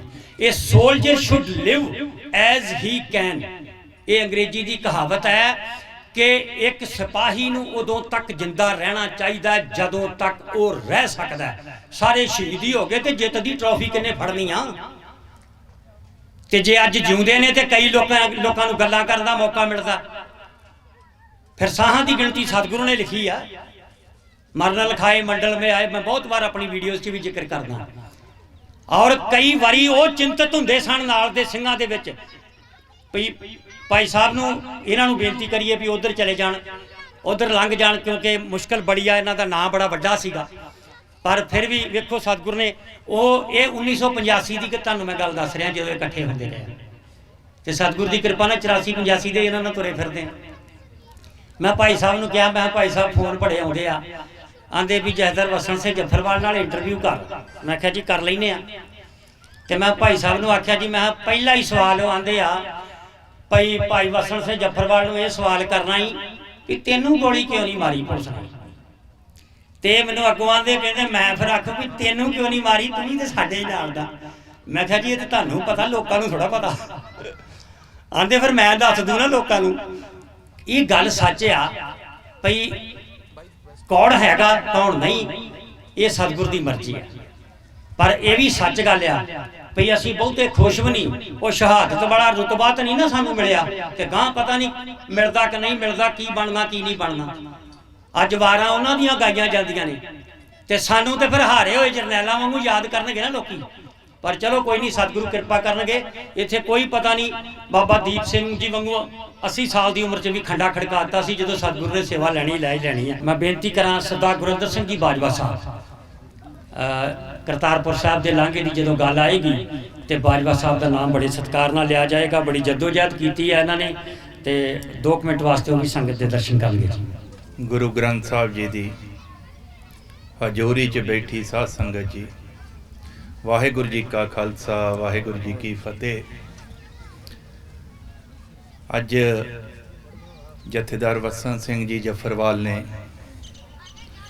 ਗੁਰਮਤਿ ਪ੍ਰਚਾਰ ਸੇਵਾ ਕੇਂਦਰ ਖੋਲ੍ਹਣ ਦੀ ਸ਼ੁਰੂਆਤ ਕੀਤੀ ਹੈ। ਮੈਂ ਜਥੇਦਾਰ ਜੀ ਨੂੰ, ਜਥੇਦਾਰ ਵਸਣ ਸਿੰਘ ਜੀ ਨੂੰ ਵਧਾਈ ਦਿੰਦਾ ਵਾਂ ਕਿ ਉਹਨਾਂ ਨੇ ਇਹ ਜਿਹੜਾ ਗੁਰਮਤਿ ਪ੍ਰਚਾਰ ਦਾ ਸੇਵਾ ਕੇਂਦਰ ਸ਼ੁਰੂ ਕੀਤਾ ਹੈ ਉਹਨੂੰ ਇਹ ਬੁਲੰਦੀਆਂ ਤੇ ਲੈ ਕੇ ਜਾਣ ਤੇ ਸਾਡੀ ਜਿਹੜੀ ਨਵੀਂ ਜਨਰੇਸ਼ਨ ਹੈ ਜਿਹਨੂੰ ਬਹੁਤ ਜ਼ਿਆਦਾ ਲੋੜ ਹੈ ਆਪਣੇ ਵਿਰਸੇ ਬਾਰੇ ਦੱਸਣ ਦੀ, ਉਹ ਨਵੀਂ ਜਨਰੇਸ਼ਨ ਨੂੰ ਆਪਣੇ ਵਿਰਸੇ ਬਾਰੇ ਸਿੱਖੀ ਬਾਰੇ ਦੱਸਣ। ਸੋ ਮੈਂ ਬਹੁਤਾ ਕੁਝ ਨਾ ਕਹਿੰਦਾ ਹੋਇਆ ਖਿਮਾ ਦਾ ਜਾਜਕ ਹਾਂ। ਵਾਹਿਗੁਰੂ ਜੀ ਕਾ ਖਾਲਸਾ ਵਾਹਿਗੁਰੂ ਜੀ ਕੀ ਫਤਿਹ। ਬਹੁਤ ਧੰਨਵਾਦ ਜੀ। ਮੈਂ ਬੇਨਤੀ ਕਰਾਂ ਸਰਦਾਰ ਪਰਮਜੀਤ ਸਿੰਘ ਜੀ ਜੈਣੀ ਸਾਹਿਬ ਨੂੰ ਕਿ 2 ਮਿੰਟ ਲਈ ਮਾਈਕ ਤੇ ਆਉਣ। ਸ਼੍ਰੀ ਗੁਰੂ ਗ੍ਰੰਥ ਸਾਹਿਬ ਮਹਾਰਾਜ ਦੀ ਹਜ਼ੂਰੀ 'ਚ ਜੁੜ ਬੈਠੀ ਗੁਰੂ ਪਿਆਰੀ ਸਾਧ ਸੰਗਤ ਜੀ, ਵਾਹਿਗੁਰੂ ਜੀ ਕਾ ਖਾਲਸਾ ਵਾਹਿਗੁਰੂ ਜੀ ਕੀ ਫਤਿਹ। ਮੈਂ ਗੱਲ ਸ਼ੁਰੂ ਕਰਨ ਲੱਗਾ ਜੀ ਇਤਿਹਾਸ ਤੋਂ। ਜੋ ਮੈਂ ਇੱਥੇ ਬੈਠਾ ਆਲੇ ਦੁਆਲੇ ਵੇਖ ਰਿਹਾ ਹਾਂ ਤੇ ਮੈਂ 3100 ਸਾਲ ਪੁਰਾਣੀ ਗੱਲ ਸ਼ੁਰੂ ਕਰਨ ਲੱਗਾ ਤੁਰਕੀ ਦੀ, ਕਿ ਉੱਥੇ ਇੱਕ ਯੋਧਾ ਆਇਆ ਹਰਕਲਿਸ। ਤੁਰਕੀ ਦੇ ਉੱਤੇ ਕੁਝ ਦੇਸ਼ਾਂ ਨੇ ਹਮਲਾ ਕਰ ਦਿੱਤਾ ਤੇ ਬੜਾ ਯੋਧਾ ਸੀ ਉਹ ਜਫਰਵਾਲ ਸਾਹਿਬ ਵਰਗਾ। ਤੇ ਉਹਨਾਂ ਸਾਰੇ ਇਕੱਠੇ ਹੋ ਕੇ ਗਏ ਵੀ ਜੇ ਤੂੰ ਲੜਾਈ ਦੇ ਵਿੱਚ ਆ ਜਾਵੇਂ ਨਾ ਤੇ ਸਾਡੀ ਲੜਾਈ ਜਿਹੜੀ ਉਹ ਫਤਿਹ 'ਚ ਬਦਲ ਸਕਦੀ ਹੋਣੀ। ਉਹ ਆਪਣੀ ਮਾਂ ਕੋ ਗਿਆ ਪੁੱਛਣ ਵੀ ਮੈਨੂੰ ਲੜਾਈ 'ਚ ਜਾਣਾ ਚਾਹੀਦਾ ਵਾ। ਉਹ ਆਂਦੀ ਪੁੱਤ ਜੇ ਤੂੰ ਲੜਾਈ 'ਚ ਨਾ ਗਿਆ ਤੇ ਕੁਝ ਸਮੇਂ ਬਾਅਦ ਅਸੀਂ ਤੇਰਾ ਵਿਆਹ ਕਰਾਂਗੇ, ਫਿਰ ਤੇਰੇ ਬੱਚੇ ਹੋਣਗੇ। ਲੋਕੀ ਕਹਿਣਗੇ ਵੀ ਇਹ ਹਰਕਲਿਸ ਦੇ ਬੱਚੇ ਆ, ਫਿਰ ਗਾਂ ਉਹਨਾਂ ਦੇ ਨਿਆਣੇ ਹੋਣਗੇ, ਉਹਨਾਂ ਦਾ ਵਿਆਹ ਹੋਊਗਾ, ਉਹ ਆਖਣਗੇ ਵੀ ਇਹ ਹਰਕਲਿਸ ਦੇ ਪੋਤਰੇ ਆ। ਫਿਰ ਜਦੋਂ ਚੌਥੀ ਪੀੜ੍ਹੀ ਆਈ ਨਾ ਤੇ ਫਿਰ ਤੇਰਾ ਨਾਂ ਜਿਹੜਾ ਉਹ ਖਤਮ ਹੋ ਜਾਊਗਾ। ਤੇ ਜੇ ਤੂੰ ਲੜਾਈ 'ਚ ਅੱਜ ਜਾਵੇਂ, ਜੇ ਉੱਥੇ ਸ਼ਹੀਦ ਵੀ ਹੋ ਜਾਵੇਂ, ਤੇ ਫਿਰ ਸਦੀਆਂ ਤੱਕ ਤੂੰ ਜਿੰਦਾ ਰਵੇਂਗਾ। ਔਰ ਉਹਨੇ ਆਪਣੀ ਮਾਂ ਦੀ ਗੱਲ ਮੰਨੀ। ਮੈਂ ਅੱਜ ਸੋਚ ਰਿਹਾ ਵਾਂ ਵੀ ਜਿਹੜਾ ਜਫਰਵਾਲ ਸਾਹਿਬ ਨੇ ਕੰਮ ਕੀਤਾ ਵਾ ਨਾ, ਉਹ ਭਾਵੇਂ ਜਫਰਵਾਲ ਦੇ ਵਿੱਚ ਕੋਈ, ਜਫਰਵਾਲ ਪਿੰਡ ਦੇ ਵਿੱਚ ਭਾਵੇਂ ਕੋਈ ਦੁਸ਼ਮਣ ਹੋਵੇ ਤੇ ਭਾਵੇਂ ਕੋਈ ਮਿੱਤਰ ਹੋਵੇ ਨਾ, ਉਹ ਵਰਲਡ ਦੇ ਵਿੱਚ ਕਿਤੇ ਵੀ ਚੱਲ ਜੇ ਨਾ ਤੇ ਉਹ ਜ਼ਰੂਰ ਦੱਸੂਗਾ ਵੀ ਮੇਰਾ ਪਿੰਡ ਜਿਹੜਾ ਉਹ ਜਫਰਵਾਲ ਆ। ਮਤਲਬ ਇਹ ਇੱਕ ਇਤਿਹਾਸ ਬਣ ਗਿਆ ਵਾ। ਔਰ ਦੂਸਰਾ ਇਤਿਹਾਸ ਜਿਹੜਾ ਅੱਜ ਸਿਰਜਣ ਜਾ ਰਿਹਾ ਹੈ ਵੀ ਇਹਨਾਂ ਨੇ ਤਨ ਤੇ ਮਨ ਜਿਹੜਾ ਸੀ ਉਹ ਪਹਿਲਾਂ ਦੇ ਦਿੱਤਾ ਸੀ, ਤੇ ਜਿਹੜਾ ਧਨ ਸੀ ਨਾ ਉਹ ਵੀ ਅੱਜ ਦੇ ਦਿੱਤਾ। ਔਰ ਜਿਹੜਾ ਕੰਮ ਇਹ ਸ਼ੁਰੂ ਕਰਨ ਜਾ ਰਹੇ ਆ ਗੁਰਮੁਖਤ ਵਿਦਿਆਲੇ ਦਾ, ਉਹ ਇੱਕ ਏਡਾ ਵੱਡਾ ਉਪਰਾਲਾ ਵਾ। ਔਰ ਅੱਜ ਸਾਡੇ ਪੰਥ ਨੂੰ ਏਡੀ ਵੱਡੀ ਜ਼ਰੂਰਤ ਆ ਵੀ ਉਹਦੇ ਤੋਂ ਸਾਡੀ ਜਿਹੜੀ ਨਵੀਂ ਪੀੜ੍ਹੀ ਆ ਉਹ ਸਾਰੀ ਵਾਂਝੀ ਰਹਿ ਗਈ ਆ, ਕਿਉਂਕਿ ਇਤਿਹਾਸ ਬਾਰੇ ਜਾਣਦੇ ਨਹੀਂਗੇ। ਇੱਥੇ ਮੈਂ ਇੱਕ ਇਤਿਹਾਸ ਦੀ ਇੱਕ ਹੋਰ ਗੱਲ ਸੁਣਾਉਣਾ ਤੁਹਾਨੂੰ ਵੀ ਅੰਗਰੇਜ਼ ਰਾਜ ਦੇ ਵਿੱਚ ਬੀਕਾਨੇਰ ਦੇ ਵਿੱਚੋਂ ਇੱਕ ਗੋਰਾ ਜਿਹੜਾ ਵਾ ਨਾ ਉਹ ਆਪਣੀ ਗੱਡੀ ਤੇ ਜਾ ਰਿਹਾ ਸੀ, ਤੇ ਪੱਥਰ ਦੇ ਵਿੱਚ ਇੱਕ ਕਿਰਪਾਨ ਗੱਡੀ ਸੀ, ਤੇ ਉਹ ਵੇਖ ਕੇ ਕਹਿੰਦਾ ਵੀ ਆਹ ਵੇਖੋ ਕਿੱਡੀ ਸੋਹਣੀ ਚਿੱਤਰਕਾਰੀ ਕੀਤੀ ਆ। ਜਿਹੜੇ ਉੱਥੇ ਬਜ਼ੁਰਗ ਬੈਠੇ ਸੀ ਉਹ ਆਂਦੇ ਚਿੱਤਰਕਾਰੀ ਨਹੀਂ ਗੀ, ਇਹ ਕਿਸੇ ਯੋਧੇ ਦੀ ਗੱਡੀ ਆ। ਤੇ ਉਹ ਆਂਦਾ ਵੀ ਨਹੀਂ, ਇਸ ਤਰ੍ਹਾਂ ਨਹੀਂ ਹੋ ਸਕਦਾ, ਇਹਦੇ ਉੱਤੇ ਜੋੜਿਆ ਗਿਆ ਵਾ। ਉਹਨਾਂ ਪਿੰਡ ਦੇ ਵਿੱਚ ਜਿਹੜਾ ਤਗੜਾ ਬਲਵਾਨ ਬੰਦਾ ਸੀ ਨਾ, ਉਹਨੂੰ ਸੱਦਿਆ ਵੀ ਆਹ ਜਿਹੜੀ ਕਿਰਪਾਨ ਕੱਢ ਕੇ ਵਿਖਾ। ਉਹ ਆਂਦਾ ਮੈਂ ਕੱਢ ਸਕਦਾ ਜੇ ਮੇਰੇ ਯੋਧਿਆਂ ਦਾ ਪੁਰਾਣਾ ਇਤਿਹਾਸ ਮੈਨੂੰ ਦੱਸਿਆ ਜਾਵੇ ਨਾ, ਜਿਹੜੀਆਂ ਸਾਡੇ 6ਵੇਂ ਪਾਤਸ਼ਾਹ ਨੇ ਸ਼ੁਰੂ ਕੀਤੀਆਂ ਸੀ, ਕਵੀਸ਼ਰੀ ਸ਼ੁਰੂ ਕੀਤੀ ਸੀ, ਢਾਡੀ ਸ਼ੁਰੂ ਕੀਤੇ ਸੀ, ਤੇ ਉਹ ਜਦੋਂ ਉਹਨੂੰ ਵਾਰਾਂ ਗਾਉਂ ਕੇ ਸੁਣਾਈਆਂ ਤੇ ਉਹਦੇ ਡੌਲੇ ਫਰਕੇ ਤੇ ਉਹਨੇ ਕਿਰਪਾਨ ਫੜ ਕੇ ਤੇ ਬਾਹਰ ਕੱਢਤੀ ਵੀ ਆ ਲਓ। ਉਹ ਮੰਨਿਆ ਵੀ ਵਾਕਿਆ ਹੀ ਸਾਨੂੰ ਇਤਿਹਾਸ ਨਾਲ ਜੁੜਨ ਦੀ ਇੰਨੀ ਲੋੜ ਆ, ਸਾਡੀ ਆਉਣ ਵਾਲੀ ਪੀੜ੍ਹੀ ਜਿਹੜੀ ਉਹ ਸਾਡਾ ਤਾਂ ਹੀ ਨਾਂ ਰੱਖ ਸਕੂਗੀ। ਮੈਂ ਥੋੜੇ ਸ਼ਬਦਾਂ 'ਚ ਜਲਦੀ ਸਮਾਪਤੀ ਕਰਨੀ ਚਾਹੁੰਦਾ ਵਾਂ ਵੀ ਜਫਰਵਾਲ ਸਾਹਿਬ ਦੇ ਬਾਰੇ ਜੋ ਪਖੋਗੇ ਸਾਹਿਬ ਨੇ ਗੱਲਾਂ ਕੀਤੀਆਂ ਵੀ ਜਫਰਵਾਲ ਜਿੰਦਾ ਰਹਿ ਗਿਆ, ਬਾਕੀ ਸਾਰੇ ਮਰ ਗਏ, ਇੰਨੇ ਸ਼ਹੀਦ ਹੋਏ ਆ, ਇਹ ਕਿਉਂ ਨਹੀਂ ਮਰੇ? ਇਹਨਾਂ ਨੇ ਇੰਨੀਆਂ ਜਾਇਦਾਦਾਂ ਬਣਾ ਲਈਆਂ। ਇਹਨਾਂ ਸਵਾਲ ਕੀਤਾ ਸੀ ਤੇ ਮੈਂ ਸੁਣ ਲਿਆ ਹਾਂ। ਸਵਾਲ ਕੀਤਾ ਸੀ ਵੀ ਲੋਕ ਕਹਿੰਦੇ ਆ ਜਫਰਵਾਲ ਨੇ ਬੜੀਆਂ ਜਾਇਦਾਦਾਂ ਬਣਾਤੀਆਂ, ਤੇ ਇਹਨਾਂ ਨੇ ਜਵਾਬ ਦਿੱਤਾ ਵੀ ਜਿਹੜੀਆਂ ਮੈਂ ਜਾਇਦਾਦਾਂ ਬਣਾਤੀਆਂ ਨਾ, ਉਹ ਜਿਹੜਾ ਵੀ ਮੈਨੂੰ ਆਣ ਕੇ ਦੱਸ ਦੂਗਾ ਤੇ ਉਹ ਮੇਰੇ ਕੋਲ ਆੜ ਕੇ ਸਾਈਨ ਕਰਾ ਲੇ ਤੇ ਆਪਣੇ ਨਾਂ ਤੇ ਰਜਿਸਟਰੀ ਕਰਾ ਲੇ। ਮੈਂ ਕਾਫੀ ਸਮਾਂ ਇਹਨਾਂ ਦੀ ਸੰਗਤ ਕੀਤੀ ਆ, ਤੇ ਮੈਂ ਦੋ ਗੱਲਾਂ ਸਿਰਫ ਕਰਨੀਆਂ ਵਾਂ ਵੀ ਜਦੋਂ ਇਹ ਅੰਡਰਗਰਾਉਂਡ ਸੀ, ਭਗੌੜੇ ਸੀ, ਤੇ ਇਹਨਾਂ ਦਾ ਬੇਟਾ ਇਸੇ ਸੜਕ ਦੇ ਉੱਤੇ ਸਾਈਕਲਾਂ ਨੂੰ ਪੈਂਚਰ ਲਾਉਂਦਾ ਰਿਹਾ ਤੇ ਆਪਣਾ ਗੁਜ਼ਾਰਾ ਕਰਦਾ ਰਿਹਾ। ਮਤਲਬ ਅੱਜ ਅਸੀਂ ਇਹਨਾਂ ਦਾ ਘਰ ਵੇਖੀਏ ਤੇ ਉਤੋਂ ਹੀ ਪਤਾ ਲੱਗ ਜਾਂਦਾ ਵੀ ਇਹ ਕਿੰਨੀ ਕੁ ਜਾਇਦਾਦ ਬਣਾ ਲਈ ਆ, ਤੇ ਜਿਹੜਾ ਅੱਜ ਧਨ ਸੀ ਉਹ ਵੀ ਇਹਨਾਂ ਨੇ ਕੌਮ ਦੇ ਨਾਂ ਤੇ ਸਮਰਪਿਤ ਕਰਤਾ। ਦੂਸਰੀ ਲੋਕ ਜਿਹੜੇ ਲੋਕ ਆਂਦੇ ਆ ਵੀ ਇਹ ਉਦੋਂ ਸ਼ਹੀਦ ਕਿਉਂ ਨਹੀਂ ਹੋਏ, ਕੌਮ ਨੇ ਪਤਾ ਨਹੀਂ ਕਦੋਂ ਤੱਕ ਤੇ ਕਿੰਨੀ ਸੇਵਾ ਲੈਣੀ ਹੁੰਦੀ ਆ। 1984 ਚ ਦਰਬਾਰ ਸਾਹਿਬ ਤੇ ਅਟੈਕ ਤੋਂ ਬਾਅਦ ਦਿੱਲੀ ਦੇ ਵਿੱਚ ਜਿਹੜਾ ਨਸਲਕੁਸ਼ੀ ਹੋਈ ਆ, ਉਸ ਤੋਂ ਬਾਅਦ ਜੇ ਪੰਥ ਨੂੰ ਮੋਢਾ ਦਿੱਤਾ ਵਾ, ਜਿੰਦਾ ਰੱਖਿਆ ਵਾ ਨਾ, ਤੇ ਉਹ ਇਹੋ ਜਿਹੇ ਯੋਧਿਆਂ ਨੇ ਰੱਖਿਆ ਵਾ। 1 ਮਿੰਟ ਦੇ ਵਿੱਚ ਕਿਸੇ ਨੂੰ ਸਰਟੀਫਿਕੇਟ ਨਹੀਂ ਦੇ ਦਈਦੇ, ਉਹਦੇ ਪਿਛੋਕੜ ਬਾਰੇ ਉਹਨੂੰ ਵੇਖਣ ਤੋਂ ਬਿਨਾਂ, ਉਹਨੂੰ ਮਿਲਣ ਤੋਂ ਬਿਨਾਂ, ਉਹ ਸਾਰੀ ਘੋਖ ਕਰਨ ਤੋਂ ਬਿਨਾਂ ਕਦੀ ਵੀ ਕਿਸੇ ਦੇ ਉੱਤੇ ਇਲਜ਼ਾਮ ਨਹੀਂ ਲਾਉਣੀ ਚਾਹੀਦਾ। ਤੇ ਇਸ ਕਰਕੇ ਮਤਲਬ ਹਰ ਇੱਕ ਚੀਜ਼ ਦੇ ਵਿੱਚ ਡੂੰਘਾਈ ਨਾ ਵੇਖ ਕੇ ਤੇ ਕਦੀ ਕਿਸੇ ਨੂੰ ਸਰਟੀਫਿਕੇਟ ਨਹੀਂ ਦੇਣਾ ਚਾਹੀਦਾ। ਜਿਹੜਾ ਇਹਨਾਂ ਨੇ ਅੱਜ ਕੰਮ ਕਰ ਦਿੱਤਾ ਵਾ ਉਹ ਇੱਕ ਲਾਮਿਸਾਲ ਕੰਮ ਆ। ਗੱਲਾਂ ਮੇਰਾ 2-4 ਕਰਨ ਨੂੰ ਜੀ ਕਰਦਾ ਸੀ, ਪਰ ਪਿੱਛੇ ਪਖੋਗੇ ਸਾਹਿਬ ਖਲੋ ਗਏ ਆ। ਇਸ ਕਰਕੇ ਸਾਰੀ ਸੰਗਤ ਨੂੰ ਵਾਹਿਗੁਰੂ ਜੀ ਕਾ ਖਾਲਸਾ, ਵਾਹਿਗੁਰੂ ਜੀ ਕੀ ਫਤਿਹ। ਅੰਤ ਵਿੱਚ ਮੈਂ ਬੇਨਤੀ ਕਰਾਂ ਬਹੁਤ ਹੀ ਸਤਿਕਾਰਯੋਗ ਭਾਈ ਮੋਹਕਮ ਸਿੰਘ ਜੀ ਨੂੰ ਕਿ ਉਹ ਸੰਗਤ ਦੇ ਸਨਮੁਖ ਹੋਣ, ਤੇ ਨਾਲ ਹੀ ਮੈਂ ਬੇਨਤੀ ਕਰਾਂ ਗੁਰੂ ਤੇਗ ਬਹਾਦਰ ਸੇਵਕ ਜੱਥਾ ਅਚਲ ਸਾਹਿਬ ਜਿਹੜੇ ਕਿ ਭਾਈ ਜਫਰਵਾਲ ਜੀ ਨੂੰ ਸਰੋਪਾ ਦੇ ਕੇ ਸਨਮਾਨਿਤ ਕਰਨਾ ਚਾਹੁੰਦੇ ਨੇ। ਬੋਲੇ ਸੋ ਨਿਹਾਲ। ਧੰਨ ਸਤਿਗੁਰੂ ਸਾਹਿਬ ਸ੍ਰੀ ਗੁਰੂ ਗ੍ਰੰਥ ਸਾਹਿਬ ਮਹਾਰਾਜ ਦੀ ਹਜ਼ੂਰੀ 'ਚ ਸ਼ੋਭਤ ਗੁਰੂ ਸਵਾਰੇ ਖਾਲਸਾ ਜੀ ਫਤਿਹ ਬੁਲਾਓ। ਵਾਹਿਗੁਰੂ ਜੀ ਕਾ ਖਾਲਸਾ ਵਾਹਿਗੁਰੂ ਜੀ ਕੀ ਫਤਿਹ। ਆਪ ਜੀ ਨੇ ਸਾਰੇ ਮੇਰੇ ਵੀਰਾਂ ਤੋਂ ਸਰਵਣ ਕੀਤਾ ਕਿ ਸਿੱਖ ਪੰਥ ਦੀ ਮਹਾਨ ਸ਼ਖਸੀਅਤ ਭਾਈ ਸਾਹਿਬ ਭਾਈ ਵਸਨ ਸਿੰਘ ਜੀ, ਮੇਰੀ ਭੈਣ ਦਰਸ਼ਨ ਕੌਰ, ਉਹਨਾਂ ਦਾ ਬੇਟਾ, ਨੌ, ਬੇਟੀ, ਜਵਾਈ, ਸਾਰਾ ਪਰਿਵਾਰ ਤੇ ਉਹਨਾਂ ਦੇ ਬਾਕੀ ਭਾਈ ਸਾਰੇ ਰਲ ਮਿਲ ਕੇ ਇੱਕ ਸੋਹਣਾ ਉਪਰਾਲਾ ਆਪਣੇ ਬਜ਼ੁਰਗਾਂ ਦੀ ਯਾਦ ਵਿੱਚ, ਬਾਪੂ ਸਰਜੀਤ ਸਿੰਘ ਜੀ, ਉਹਨਾਂ ਦੀ ਯਾਦ ਵੀ ਅਮਰ ਰਹੇਗੀ ਤੇ ਗੁਰਮਤਿ ਪ੍ਰਚਾਰ ਸੇਵਾ ਕੇਂਦਰ ਜਿਹੜਾ ਹੈ ਉਹ ਪ੍ਰਾਰੰਭ ਹੋ ਰਿਹਾ। ਭਾਈ ਵਸਨ ਸਿੰਘ ਜੀਆਂ ਵਰਗੀਆਂ ਸ਼ਖਸੀਅਤਾਂ ਕਦੇ ਕਦੇ ਕੌਮ 'ਚ ਪੈਦਾ ਹੁੰਦੀਆਂ। ਭਾਈ ਵਸਨ ਸਿੰਘ ਜੀ ਦਾ ਨਾਮ ਅਖੀਰਲੀ ਪੰਕਤੀ ਜਿਹੜੀ ਹੈ ਇਸ ਸੰਘਰਸ਼ ਦੀ, ਜਿਹਦੇ 'ਚ ਵੱਡੇ ਨਾਮ ਸੰਤ ਬਾਬਾ ਜਰਨੈਲ ਸਿੰਘ ਖਾਲਸਾ ਪਿੰਡਰਾਂ ਵਾਲੇ ਮਹਾਂਪੁਰਖ, ਜਰਨਲ ਸ਼ਵੇਕ ਸਿੰਘ, ਭਾਈ ਅਮਰੀਕ ਸਿੰਘ, ਬਾਬਾ ਠਾਰਾ ਸਿੰਘ, ਉਹਨਾਂ ਨਾਵਾਂ ਨੂੰ ਛੱਡ ਕੇ ਜਿਹੜੀ ਅਗਲੀ ਪੀੜ੍ਹੀ ਹੈ ਉਹਨਾਂ ਦੇ ਚੁਣਿੰਦੇ ਨਾਵਾਂ ਵਿੱਚ ਇੱਕ ਗਿਣਿਆ ਜਾਣ ਵਾਲਾ ਨਾਮ ਹੈ। ਔਰ ਇਹਨਾਂ ਸਾਰੀ ਜ਼ਿੰਦਗੀ ਆਪਣੀ ਪੰਥ ਲਈ, ਕੌਮ ਲਈ, ਪੰਜਾਬ ਵਾਸਤੇ, ਇਸ ਧਰਤੀ ਵਾਸਤੇ ਕੁਰਬਾਨੀਆਂ ਕੀਤੀਆਂ ਔਰ ਕੁਰਬਾਨੀਆਂ ਕਰਦਿਆਂ ਹੋਇਆਂ ਦੇਸ਼ ਵਿਦੇਸ਼ ਵਿੱਚ ਵੀ ਇਹ ਪਹੁੰਚੇ। ਆਪਦੀ ਜਾਣਕਾਰੀ ਲਈ ਕਿ ਸਿੱਖਾਂ ਦੀ ਇੱਕ ਇਹ ਐਸੀ ਸ਼ਖਸੀਅਤ ਹੈ ਜਿਹਨੂੰ ਅਸੀਂ ਕਹਿ ਦਿੰਦੇ ਨਾ ਕਿ ਚਲੋ ਫਿਰ ਇਹ ਸਮਝੌਤਾ ਜਾਂ UN 'ਚ ਲੈ ਜਾਓ ਤੇ ਜਾਂ ਫਿਰ ਸਵਿਟਜ਼ਰਲੈਂਡ ਵਿੱਚ ਸਥਾਨ ਬਣਿਆ ਜਿਹੜਾ ਦੁਨੀਆ ਦਾ ਜਿੱਥੇ ਸਮਝੌਤੇ ਹੁੰਦੇ ਆ ਉੱਥੇ ਚੱਲੋ। ਇਹ ਇੱਕ ਦੁਨੀਆ ਦੀ ਕਹਾਵਤ ਹੈ। ਇਹ ਇੱਕ ਵਸਨ ਸਿੰਘ ਐਸਾ ਨਾਮ ਹੈ ਜਿਹੜਾ ਉਸ ਮਤਲਬ ਘਰ ਵਿੱਚ ਇਹਦਾ ਨਾਮ ਦਰਜ ਹੈ, ਇਸ ਵਸਨ ਜਫਰਵਾਲ ਪਿੰਡ ਦਾ,